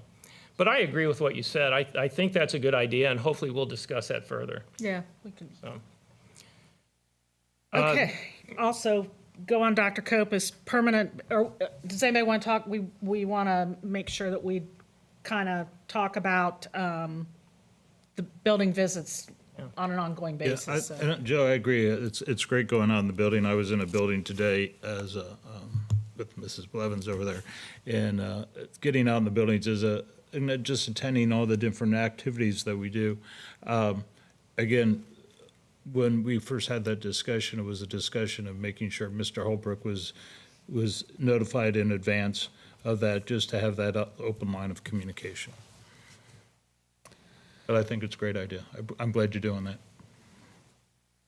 You have a question on permanent building subs? Well, I do have a question, and my first question would be, whoever provided this information in our packet about our substitute teacher statistics, was that Mr. Wright or Mr. Wright? Yeah, this is excellent.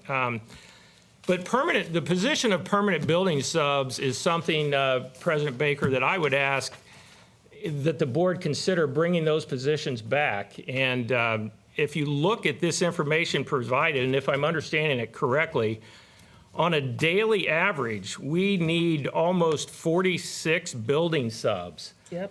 And we are filling only 16.6%, or 16 of those positions. Now, I understand there's something in our teachers' agreement called mod coverage. I think it would be interesting to know how our teachers or how our staff feels about mod coverage, whether they're in favor of it, whether they don't like that, because if I understand that, when they use mod coverage, they're losing or potentially losing prep periods. And also for Mr. Frazier, I'd be interested to know what the cost is for us to cover absent teachers through mod coverage compared to what it would be through permanent building subs. I just think that's something we should look into. I believe that the Talawanda district has taken that step and brought back permanent building subs. Might be interesting to find out why they made that decision. Apparently they had them at one point, did away with them, brought them back. So I just think that's something, President Baker, that we need to look into and seriously consider again. Maybe even potentially conduct a survey of our building principals to see if they think it would be in the best interest of their buildings. I think a couple things to consider. Those were eliminated probably during my first year in the district back in 2015-16. I may be wrong on that, but somewhere in that time. Couple things to consider with that. We've done a little research. 12 building subs would cost the district between $300,000 and $400,000 annually when you consider insurance benefits, cost of that, which is about an entire raise for every single teacher and employee in the district. A 1% raise is about $600,000. So you're talking about 2/3% of the whole. And the other thing to consider on this is that, yes, we need approximately 40, 45 subs a day. Mm-hmm. Probably the 12 that we hire as building subs are the 12 that are taking those positions. So would our fill rate be lower if those 12 were eliminated because they're already in our buildings? Those are the things to consider when looking at all of this. And I know that during our last contract negotiation, one of the things that we negotiated pretty heavily on was paying teachers for that mod coverage. There is a group of staff members out there that do want to cover those classes, and they are compensated for it to do that. So I think those are some factors that we need to look at when considering all of this. Well, absolutely, Mr. Holbrook, you're correct, and it is reasonable to assume that if you're going to hire permanent building subs, that there's a financial cost to that. If, in fact, the board decides to discuss that further, I would have some ideas on how we can offset that cost. But that'll be discussed later if we decide to pursue this. And I hope we do, but that'll be the board's decision. President Baker, if I could just add just a couple extra pieces of, Dr. Kopis, I did pull this information because I thought it was pertinent with that being on the agenda Yes, it tonight. is. One of the things that I will tell you just from being at personnel administrators kind of Southwest region meetings, so our fill rate is about 36%. And what I mean by that is when we have available openings for subs, it's about a 36% daily rate. That is not significantly different in other districts around the area. Some may be a little higher, but I would say you're looking at probably anywhere from 30 to 42, 45% is typical. very few districts are getting any more than like a 50% sub rate, fill rate. And I do think part of that is impacted by the number of available jobs that were 6, 8, 10 years ago, where we did have a larger pool of substitute teachers, as well as COVID. COVID ran a lot of the substitutes out, especially our retired teachers, because they were fearful of obviously becoming ill during that time. So I do know that that is one thing that has impacted the number of substitutes that we have daily is that. But I will say that when you compare what our district sees with other districts, it's fairly typical. I understand.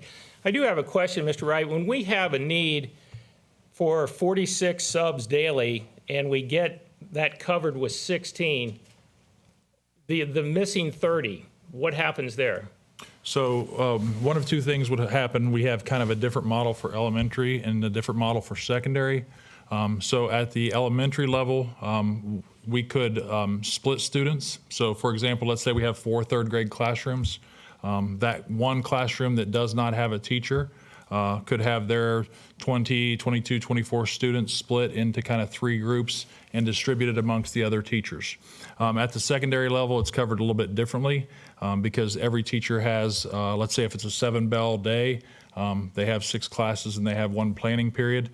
So during that planning period, we would have individual teachers that would cover those specific classes. So for example, if Mr. Sprague was out for the day and you all 6 had first, second, third, fourth, fifth, sixth period, planning period, then that's how that class would be covered for the day. Yeah, I understand.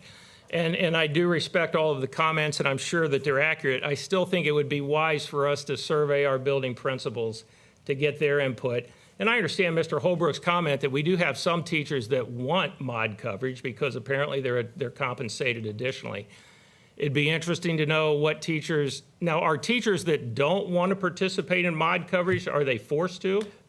Only if the need's there. We always take volunteers first. So if we have someone that wants to volunteer daily, and I've got 8 individuals over here that don't want to do it. Yes. Now, obviously, if I have a large number, a large volume of staff members out, it may necessitate dipping into some of those that may not want to do that. And it's done on a rotation basis. It isn't, but we always push the volunteers to the front of the line because they obviously want to do it. Well, that makes sense. And the point that Mr. Wright made earlier about, our fill rate is comparable to districts everywhere. And maybe that's even something that we look at to making subbing here in Hamilton more appealing. And, I realize that our compensation rate is probably very comparable. I just think we need to look at that again. And if the board decides to do that, I'd be very much in support of that. I would like to see our building principals surveyed, maybe even a survey of our teachers to see what their thoughts are. I just have one question when we start talking about mod pay and substitutes and all that. The whole mod pay or substitute teaching and planning days are all negotiated in the collective bargaining contract. Am I correct? Okay, so I guess my point is not to disagree with what you're saying is, are we now getting into overstepping our bounds from that perspective? So what I would say is within our collective bargaining agreement, it does address obviously substitutes that we will try to attain substitutes before we would go to a mod pay or a coverage situation. Okay. I mean, There's if, nothing in there that would prohibit us from having permanent building subs. No, there's nothing in there. only from the perspective, I think that we need to be cognizant. I think maybe if we can research it and really, until you can decide what the benefit to the cost is. Yes. You can't really make a decision on it. But if that's something that the rest of the group thinks that we need to do some more research on, then Well- obviously that would be between Mr. Wright and Mr. Frazier to gather some of that data. Yes. Also, Mrs. Blevins, from a perspective of, surveying. Absolutely, understood. And I respect Mr. Holbrook's remark about, the financial obligation if the decision like that's made. But like I said, we wouldn't go into this blindly. We would have a plan on how to offset that cost. So, but that's to be discussed later if the board decides to pursue it. Yeah, it's just a complex issue. It seems like, on the surface, seems like, oh, that's a no-brainer. Why wouldn't you do that? But it's a little deeper than that. I just think we need all the information in order to make a really good decision on that. No, I agree. So my pardon me. If, as we move through these, because this is work session, obviously, we're not making any decisions, voting or anything like that.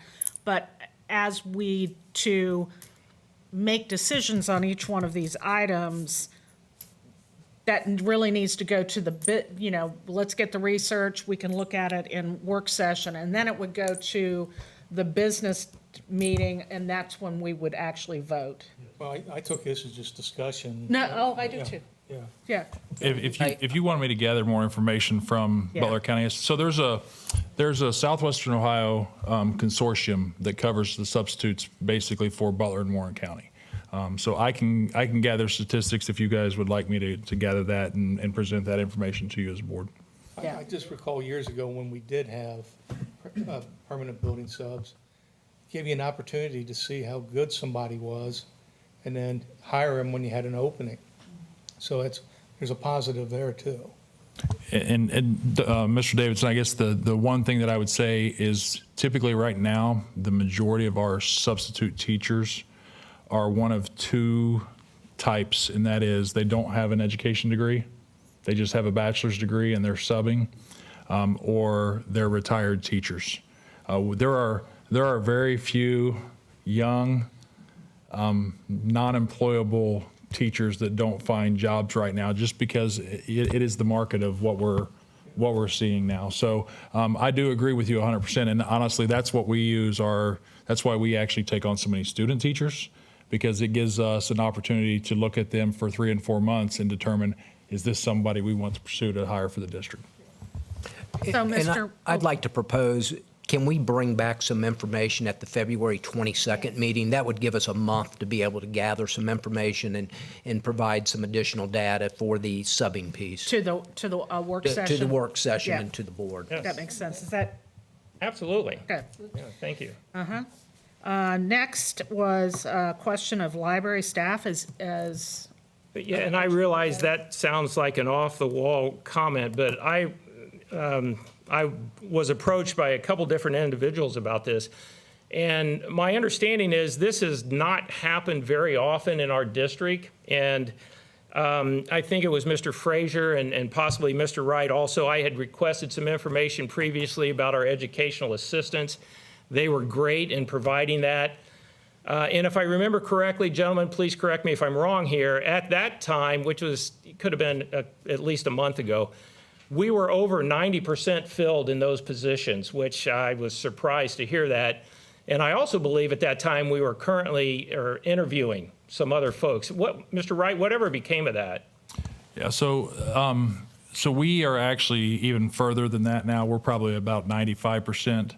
Unfortunately, part of the process is with the state and processing through the permits that educational assistants have to acquire to be employed in our district. So there's actually kind of three pieces to that. There's one which is a background check, which is typically fairly quick, and then we also require a drug screen for all new employees. The third piece is actually the educational aid permit, which they have to go through the state for. And there's also an endorsement, which requires them to take a parapro exam. Sometimes prospective employees are not as speedy in taking those exams, and then also sometimes they don't pass. And if you don't pass, there's a 28-day waiting period before you can go back and attempt the test again. Yeah. So many times we do get some individuals that are caught in that process. So we may interview, but we may have to wait 28 days and then, see what the second attempt determines before we can kind of proceed. So Understand. we always have kind of typically 3 to 4 people kind of in process. And then I would say also we probably have 1 to 2 resignations a month during the school year as well. So it's just like as soon as we feel like we're kind of almost completely filled, then we'll have a resignation and we'll have to go through the process. And then the other thing is within the bargaining agreement, there are certain timelines. So it has to be posted for a specified number of days before we can obviously interview, because it may be a promotional position for someone moving from that union into a new position. Understood. And also, Mr. Frazier was kind enough to provide me with some financial information on those positions. And the district is very competitive with our pay scales there. And so that's a positive for us also. But the comment here about library staff, it's probably impressive and maybe even appropriate that our building principals can unilaterally act to take those staff members away from the library and use them as educational assistants. However, from a personal point of view, and I'm a healthcare provider, I can tell you I do not have the personality, the training, or the skills to do that.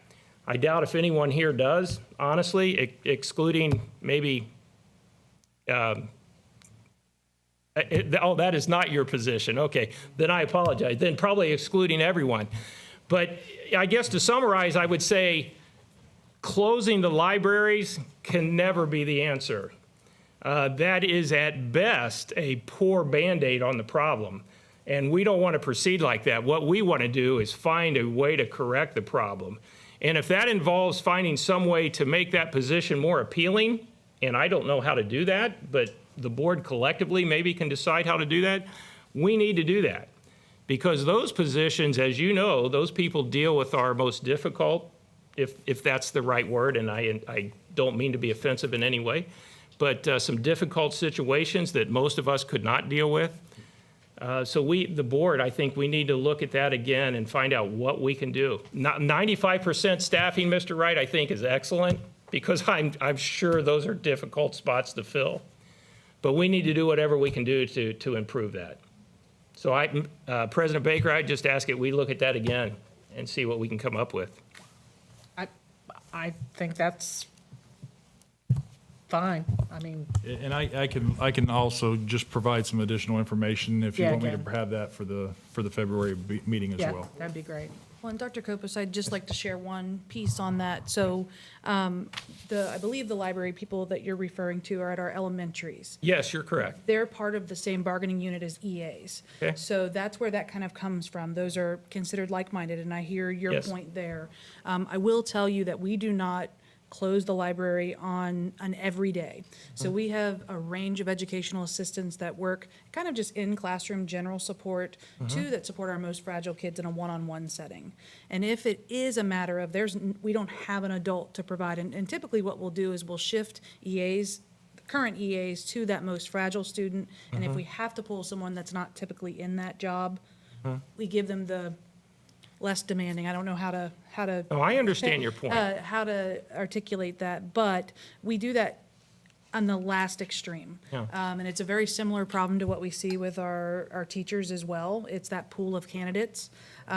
It's almost comical at sometimes when we say we'll try to get an EA sub, because any EA sub that's out there, we've hired for the positions that Mr. Wright is trying. But I understand. we definitely do recognize that, and we try at all costs to keep those open. The only time that they're ever used in that is if it's a matter of safety of a student. And so, I can count maybe on my hand the number this year of those 8 clerks being used. Yeah. Well, I'm sure you're correct, because as I mentioned, I know that hasn't happened frequently, but wow, that's But a it is tough hard. spot. I Yeah. completely agree that that's Yeah. it's a hard job change. Yes, you it know. is. And as I mentioned earlier, I think it's appropriate that our principals have the authority to do that. It's unfortunate that they ever need to do that. And I would ask us as a board, let's look at options to create an environment where they never need to do that. And maybe I think one of the things that might be helpful is how often does that occur? We If we've got that do data. try to avoid that at Yes. most costs. I'm not going to say at all costs, because there's No, I times that we understand. have had to do it. But I spoke to the board last year, and one of the things that I mentioned is over the next 5 to 10 years, the number one issue we're going to have in education is staffing. Yes. And it's across the board. It isn't just teaching staffing, it's support staff, it's everything. And we're working our tails off because I understand how difficult it is out there. We are understaffed in some areas, but we're going to continue working hard on trying to improve that. Working conditions is certainly a part of that. Pay is certainly a part of that. It's just pools of applicants in the field have declined dramatically over the last 5 to 10 years, and I don't have any one explanation as to why that is, but that is where we're at right now. But I hear your concerns, and I don't disagree with those concerns. We just have to try to figure out a way that we can maximize what we have.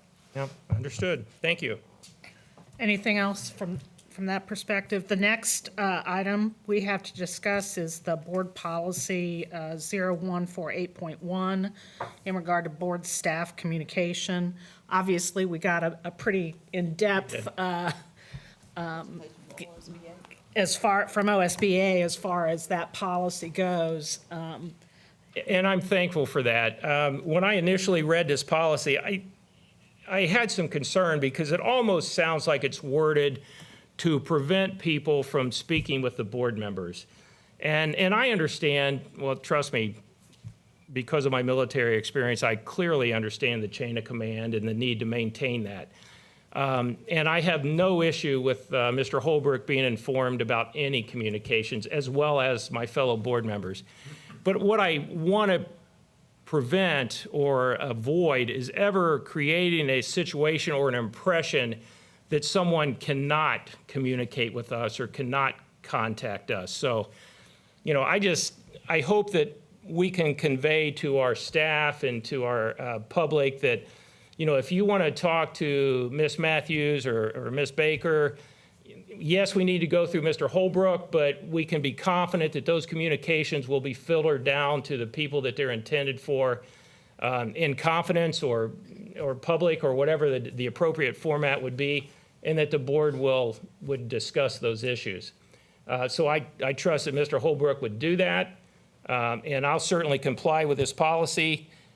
That was my only concern, because, you know, someone reading this may interpret it as, well, you know, I'd like to talk to Dr. Kopis, but I'm not going to go through Mr. Holbrook because I'm afraid of him, or, you know, something like that. And I don't want that to be the environment. Yeah, I don't think that, and I appreciate your comments on that, Dr. Kopis, because all of us have had staff approach us, and you know, usually, I will listen to them, hear what they have to say, and then, you know, I've handed off to Andrea, you know, and then Andrea's always gotten back with me. But shouldn't you be handing it to Mike and then he handed it to?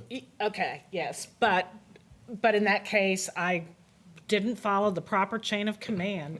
I would hand it off to Mr. Holbrook and he would assign it. But again, that's, I think, how all of us have handled it. In Dr. Kopis, that policy is not a Hamilton-specific policy. That's a boilerplate policy through Neola. I started doing some research on a number of districts. It's identical wording. So that's just something that is in there throughout the state. I do encourage communication. I do encourage all of those things, and I hope we have visibility in our buildings. I think that's only healthy for all of us. I agree. You know, one thing that was pointed out today is, and we don't have, are committees.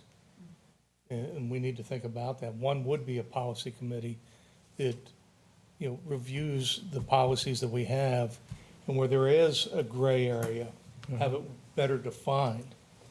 And you know, Mr. Holbrook and I talked about this a couple months ago, about how you would really like to see committees. There are certain committees that if we had, it would be much easier from a communication standpoint. I would agree with that, yes. And I understand from a policy perspective, we do utilize Neola to update those policies. I mean, if you look at how many policies we have. We have, but they also had to be tailored for the local community too, in our district. Not everything that a policy applies in Hamilton would apply in Lakota. I mean, we have different needs here than they do. that's why it would be a very good thing. So you're And saying there making is- it more specific to our culture and how our district runs, kind of trying to tailor it a little bit more? It makes Yeah. sense. I think it's a mix in the fact that some of the policies that we have that are recommended for update are just changes in state law Right. that we're complying with those changes. Right. There are other policies, for instance, our public participation policy, which we have tailored to be more inclusive maybe than some other districts. And so I think it's a blend and a mix depending on the policy. Yeah, and just when you just recently met with, was it Neola? It would have been nice to have, if we had a committee, there would have been somebody from the board there, you know. I would have loved to have some company in that meeting. I would have loved to have been there. So let's, hours. it sounds like we probably need to have a discussion as a board about whether, what, if we want to do committees, if that's appropriate. I do believe that comes through the president of the board. But however, whatever we think is an important committee group, remember, it can only be two of you. So, one doesn't make a committee, two, and then three's two is It's a the crowd. crowd. And we have Neola updates twice a year. We have a fall update and a winter update. And this was actually the fall update that Mr. Frazier, Mrs. Blevins, and myself said in. We will have an update again probably sometime in the spring. And, if we have two board members that are interested in sitting in that, I'd be more than welcome to have them sit in I with just it. think even with finances, especially as complex as they're getting, it would help Jeremy if we had a committee.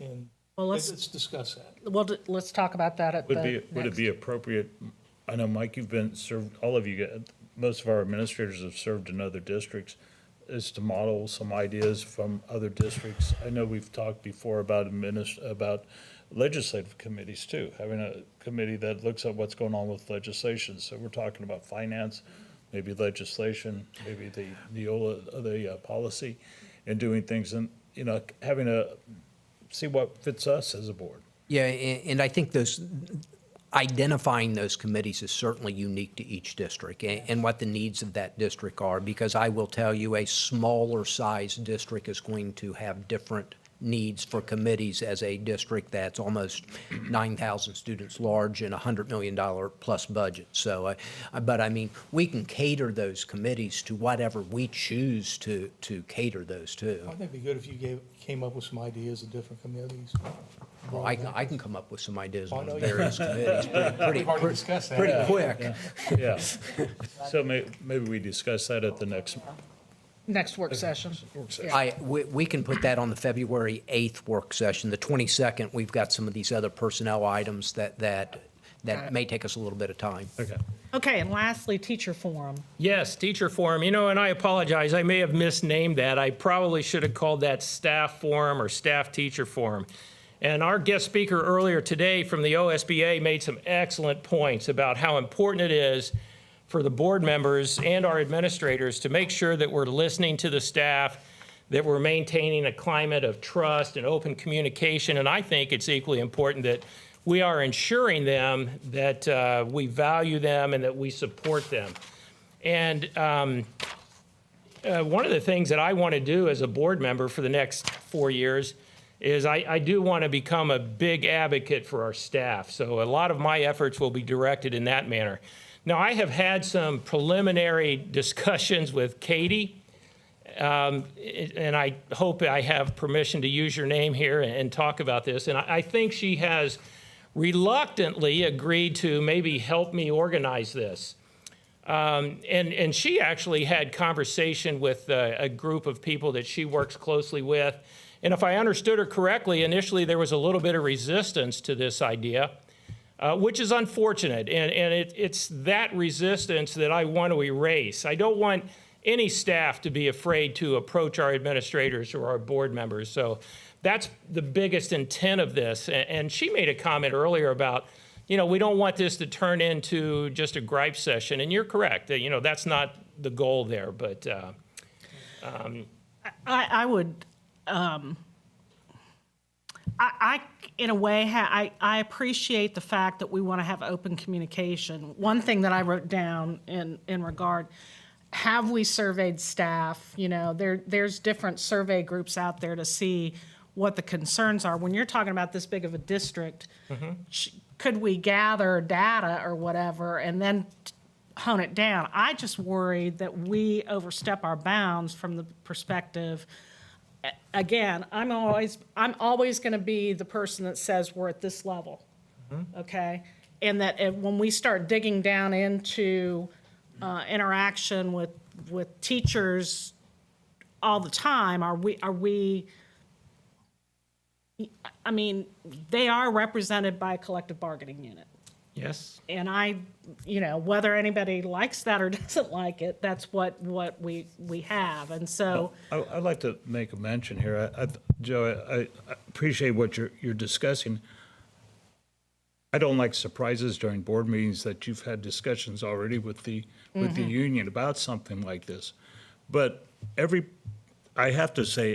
want to say every principal that's come in here and has presented about their school, we talk about chain of command.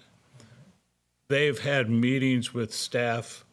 They have different groups coming together. They do summer retreats. That's where the communication, staff members can always, our emails are right there, our phone numbers are right there. They can always communicate with us. And if there's a fear to communicate, I'm not sure where that has come from. But as a chain of command, it always goes back to the building principal and filters back up again. And so I'm not sure what the format of your forum is or whatever it is, but I do know as a building principal, I would want my staff to come to me instead of coming to the board and the other way around, and me hearing there's a problem from the superintendent. Okay? I would much rather have a good relationship as a principal with my staff than having the staff, and I hate to say it this way, going over my head to board members. So I'm okay with the communication. I just think we have to have the right way of communicating with staff. And we also made, if I remember right, we also allow any staff member to be here in public forum. And, Yes. and they have communicated with us before. Yes. And that's fine.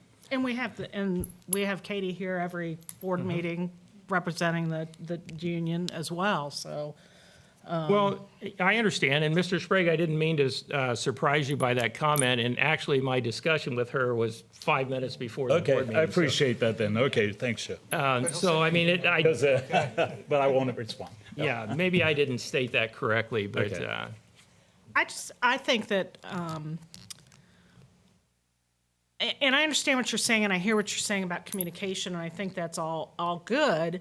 But I also, having been here for now 4 years, whatever, the amount of communication that this administrative group does with staff, to me, is amazing. And I don't know. I'm just not sure whether we as a board should be that actively involved in that. yeah. Well, I respect your opinion, and I respectfully disagree, and let me give you an example.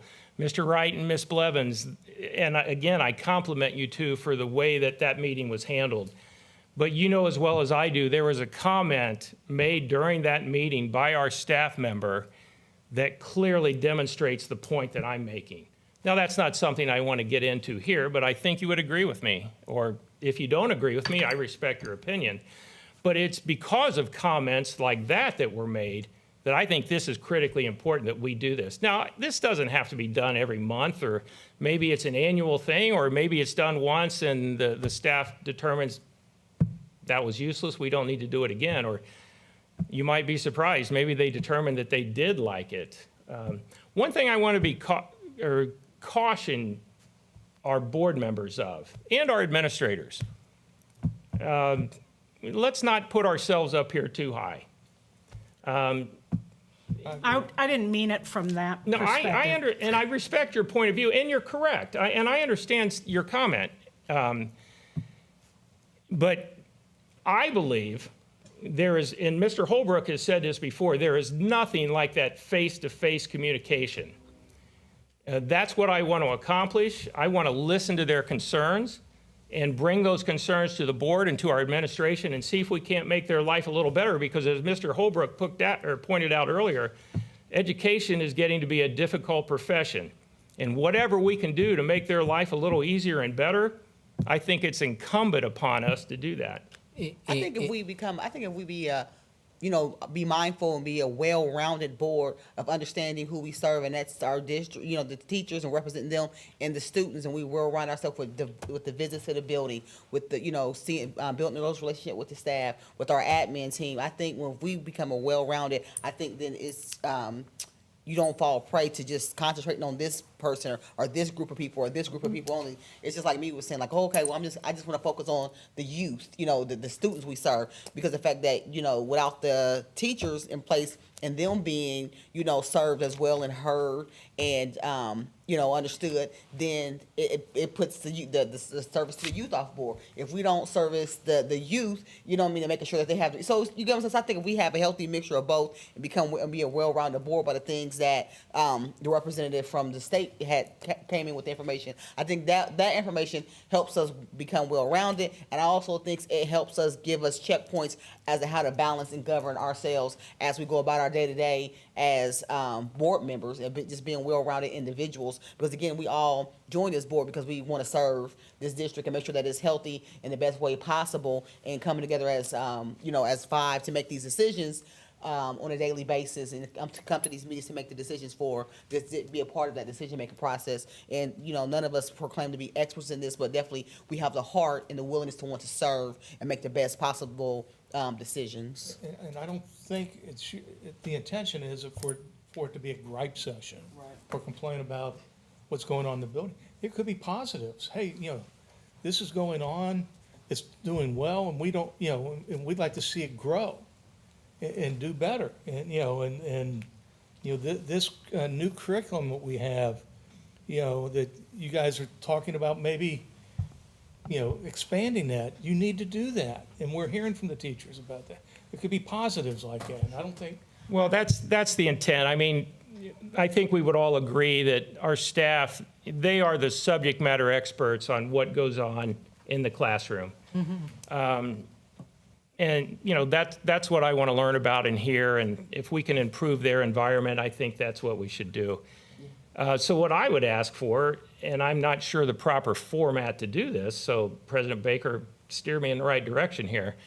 I'd like to ask for permission to work with Katie, if she will, to see if we can't get something organized, and we'll discuss it further at the next meeting. And I'll present some ideas and concepts as to how we can do this.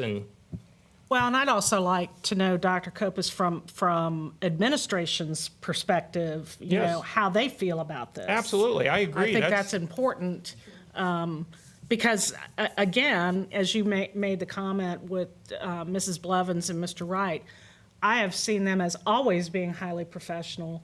From my perspective, this is my perspective only, and I respect the fact that you went on that meeting.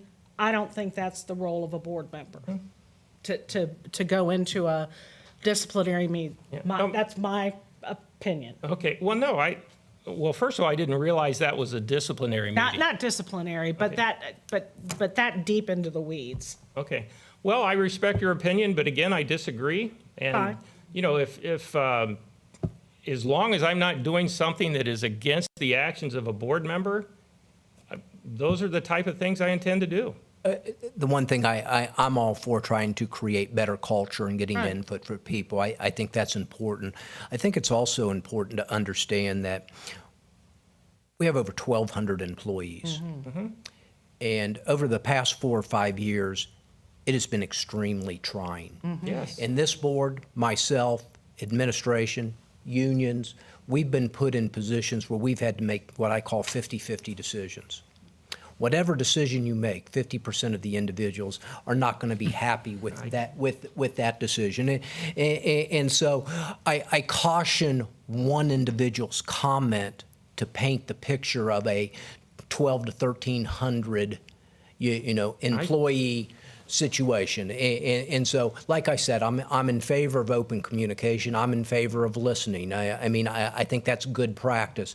I also know that there's been hard decisions that have been made, and those decisions were always intended to be what's best for the district and what's best for our kids. They always have. Now, have they always played out where it favored every single person? No. They didn't. And so I know our intent has always been pure with that, but some of those decisions people disagreed with. And that's the nature of the beast right now with some things that we're dealing with. And we're going to continue to deal with some 50-50 issues moving forward. So I just think that all of that, I understand the intent.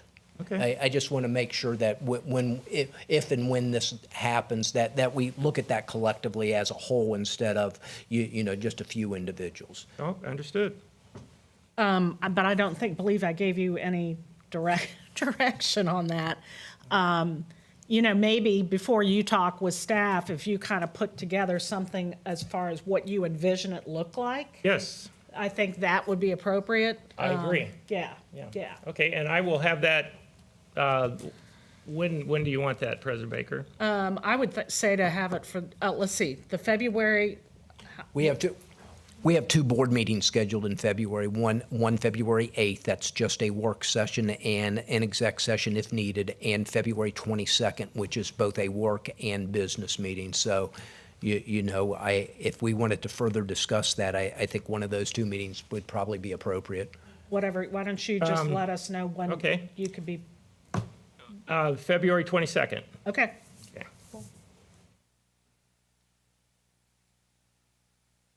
Thank you. You're welcome. Thank you. Okay. We may need, I would move that we go into recess. So well, that's what I was gonna, just what I was gonna do. Let's, okay, we've had a motion to go into recess. Do I have a second? I second. 10 minutes. 10 minutes? Yeah. Mr. Frazier, do we need a roll call? We will. Mr. Davidson, Mr. Davidson? yes. Dr. Kopus, Yes. Mrs. Matthews. Yes. Mr. Sprague, Yes. Mrs. Baker. Yes. We'll be back in 10 minutes.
The open session of the Hamilton City School Board, Board of Education is coming to order. Mr. Frazier? Mr. Davidson? Here. Dr. Kopus? Here. Mrs. Matthews? Here. Mr. Sprague? Here. Mrs. Baker? Here. Let's stand for the Pledge of Allegiance. I pledge allegiance to the flag of the United States of America and to the republic for which it stands, one nation, under God, indivisible, with liberty and justice for all. Thank you. Okay, next on the agenda is the approval of the Board of Education agenda. I need a motion, please. I'll make that motion. Thank you. I need a second. Second. Thank you, Mr. Sprague. Any discussion? Mr. Frazier? Dr. Kopus? What is the appropriate response? Yes. Yes. Mrs. Matthews? Yes. Mr. Sprague? Yes. Mrs. Baker? Yes. Mr. Davidson? Yes. Okay, next on the agenda, we have the approval of minutes from our last meeting. I need a motion. So moved. Thank you, Mr. Sprague. Ms. Matthews, any discussion?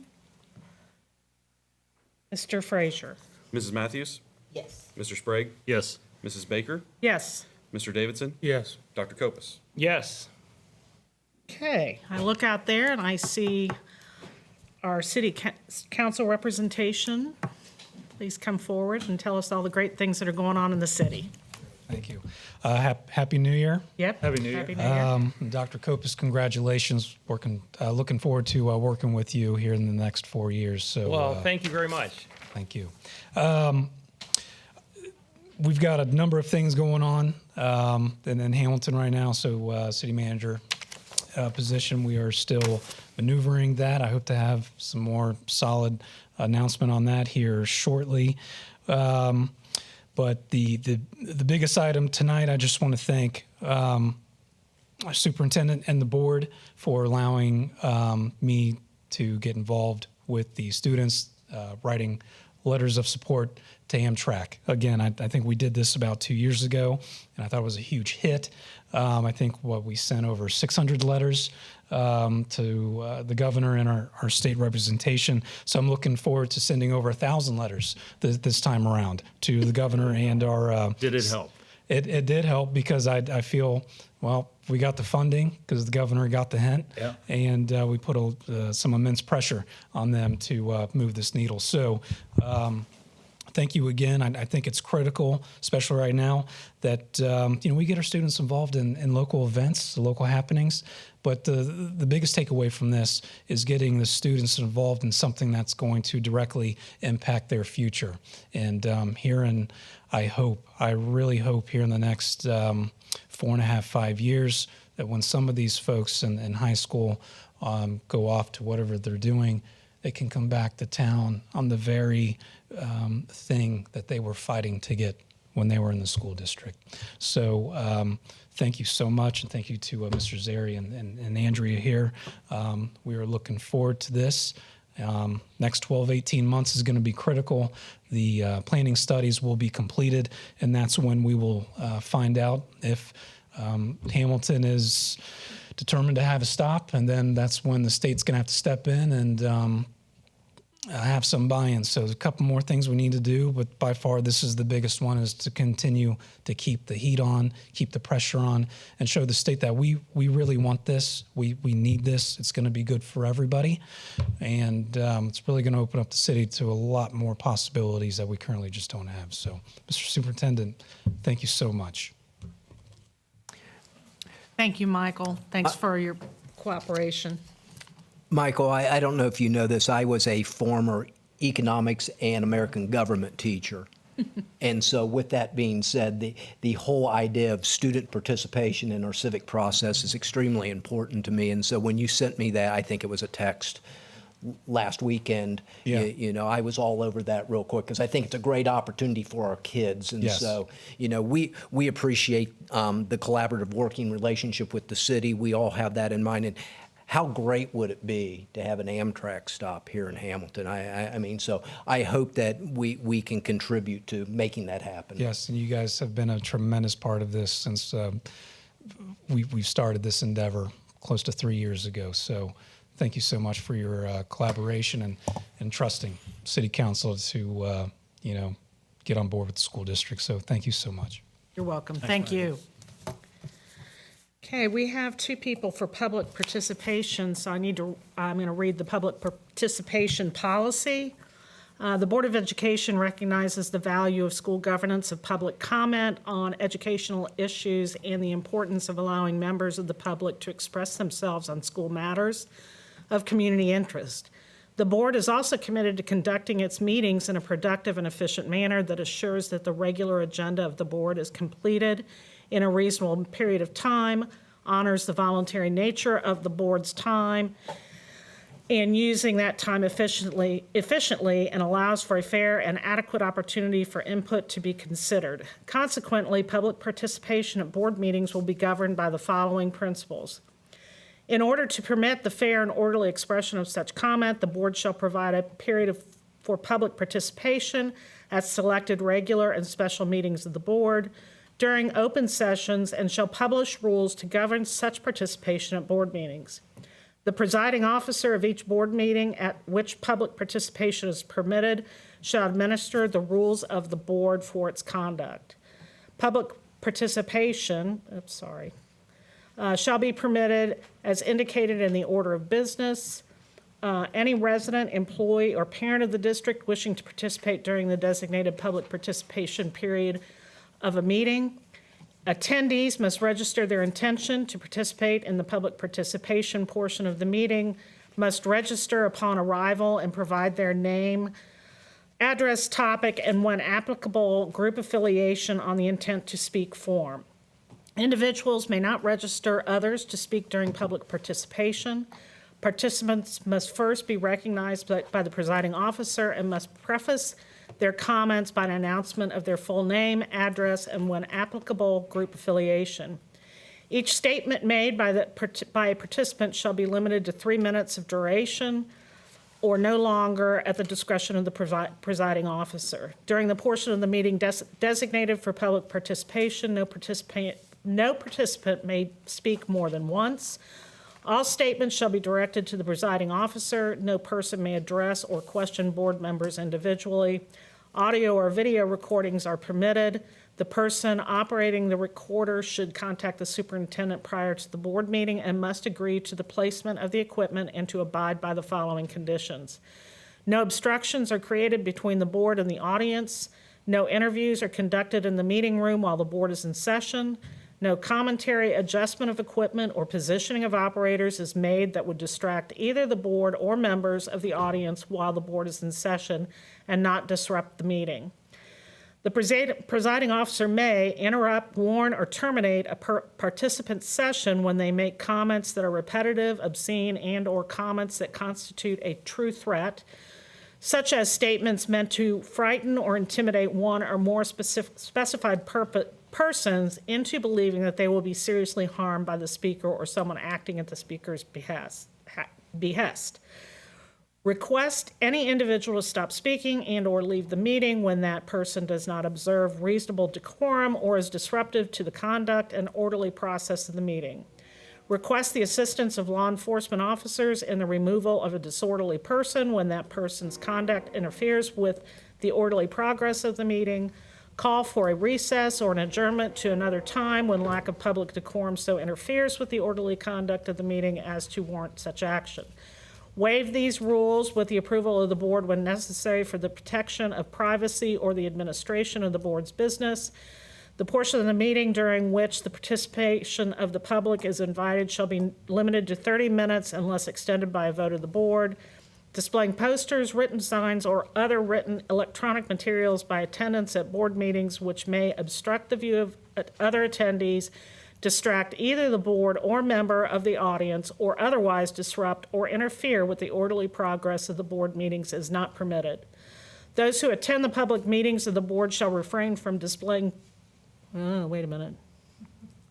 Those who attend the public meetings of the board shall refrain from displaying posters, written signs, or other written or electronic materials which obstruct the view of other attendees distract either the board members or of the audience, or otherwise disrupt or interfere with the orderly progress of the meeting. Attendees are reminded that the public participation portion of each meeting is the means by which attendees may address the board.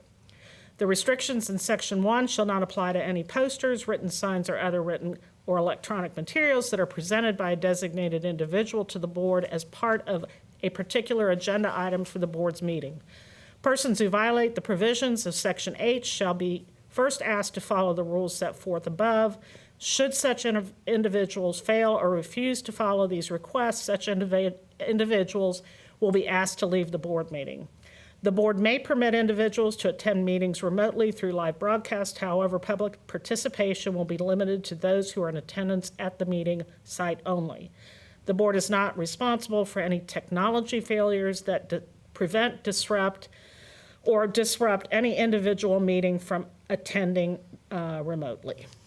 Now, I think that was longer than the. Than the 3 minutes we get. Yeah. yes, sorry.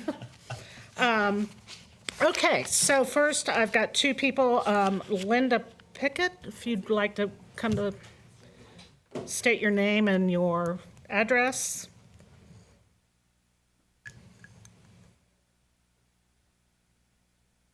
I think almost everybody knows me. Linda Pickett, 725 Eaton Avenue here in Hamilton, lifelong resident.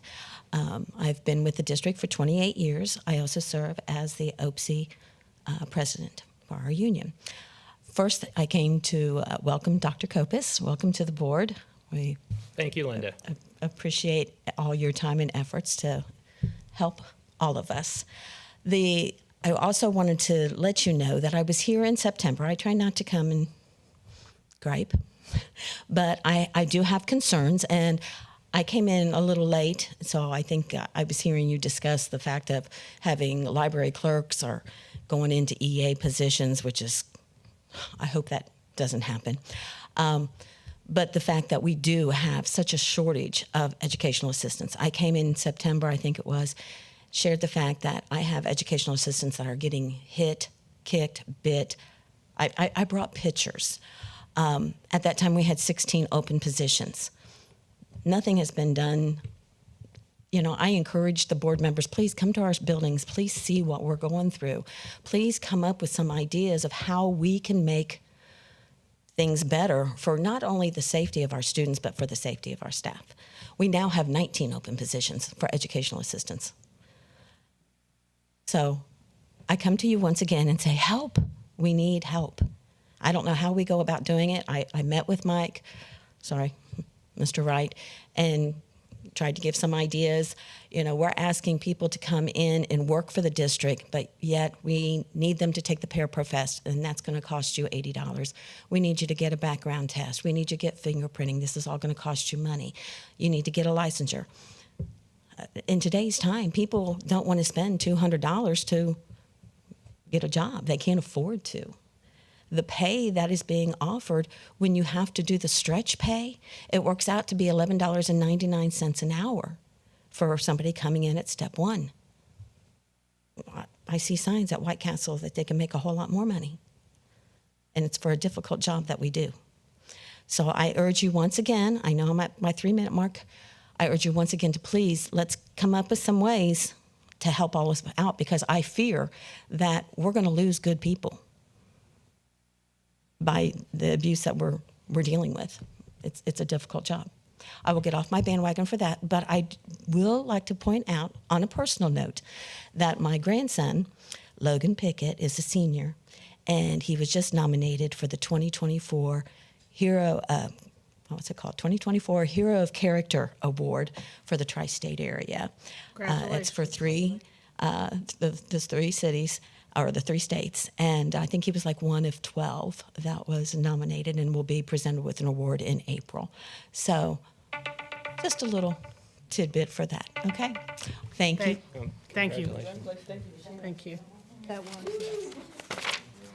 Let's see, next up is. Mrs. Oh, Baker? yes. Can I just ask a question? Yes. So there is they have to put up money to take these things. What was the total amount again that? It's $8 for the test. Unfortunately, Well, too much, but unfortunately, we have aides that struggle to take and pass this test, and it's taking us So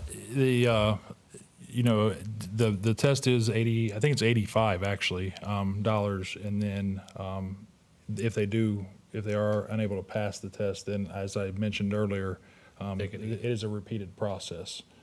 So that is part of one of the issues that we and do that's a struggle state, with. that's a And that's state. and that's a rate. state So requirement. That's yeah. sort not of out of something- our hands. That's not something that we can't do anything about. It's a requirement by the state. Yeah. Thank you. Thank you, Mr. Sprague. Next up, we have Katie Maccabee. If you'd state your name and your address.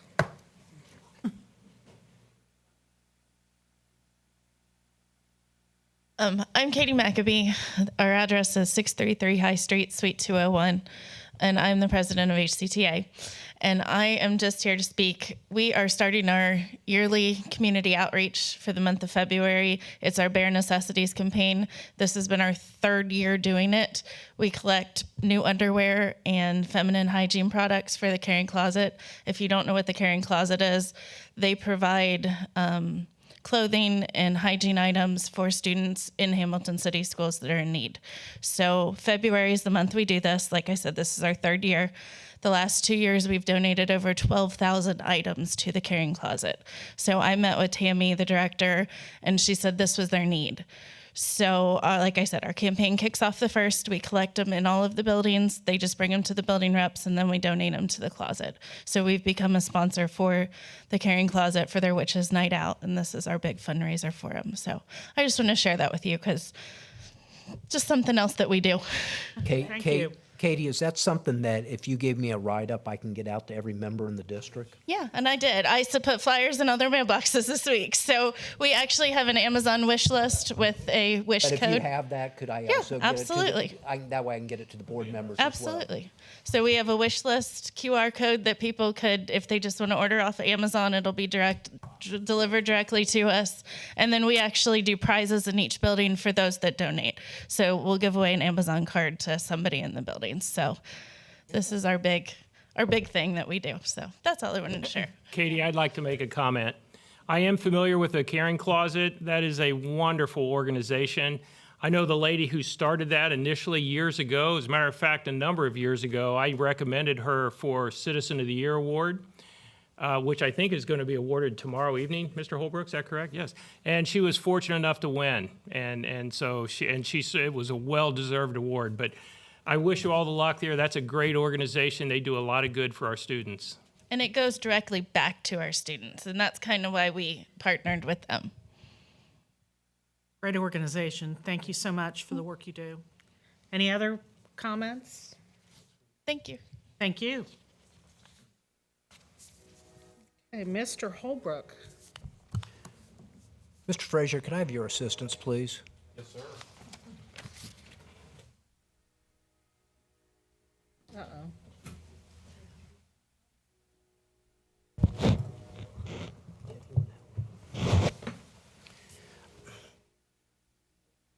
The month of January is School Board Appreciation Month, and the Hamilton City School District will join more than 600 school districts throughout Ohio to celebrate January as School Board Appreciation Month. Frazier, thank you very much.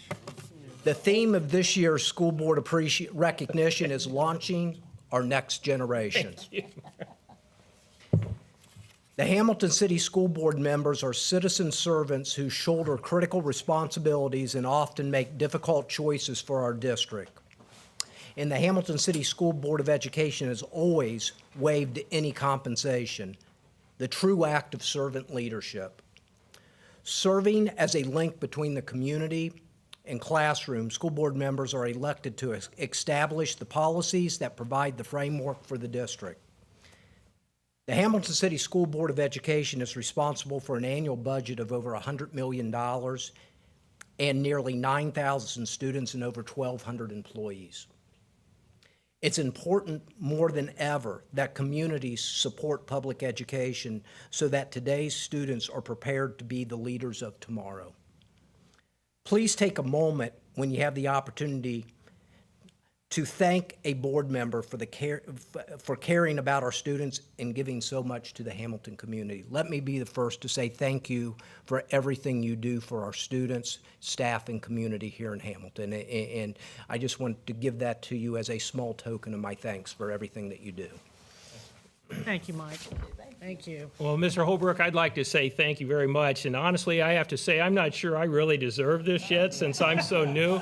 Okay, give it back. But thank you, and I do hope that my contributions will warrant this in the future. But thank you very much. Thank you. Any other comments, Mr. Holbrook?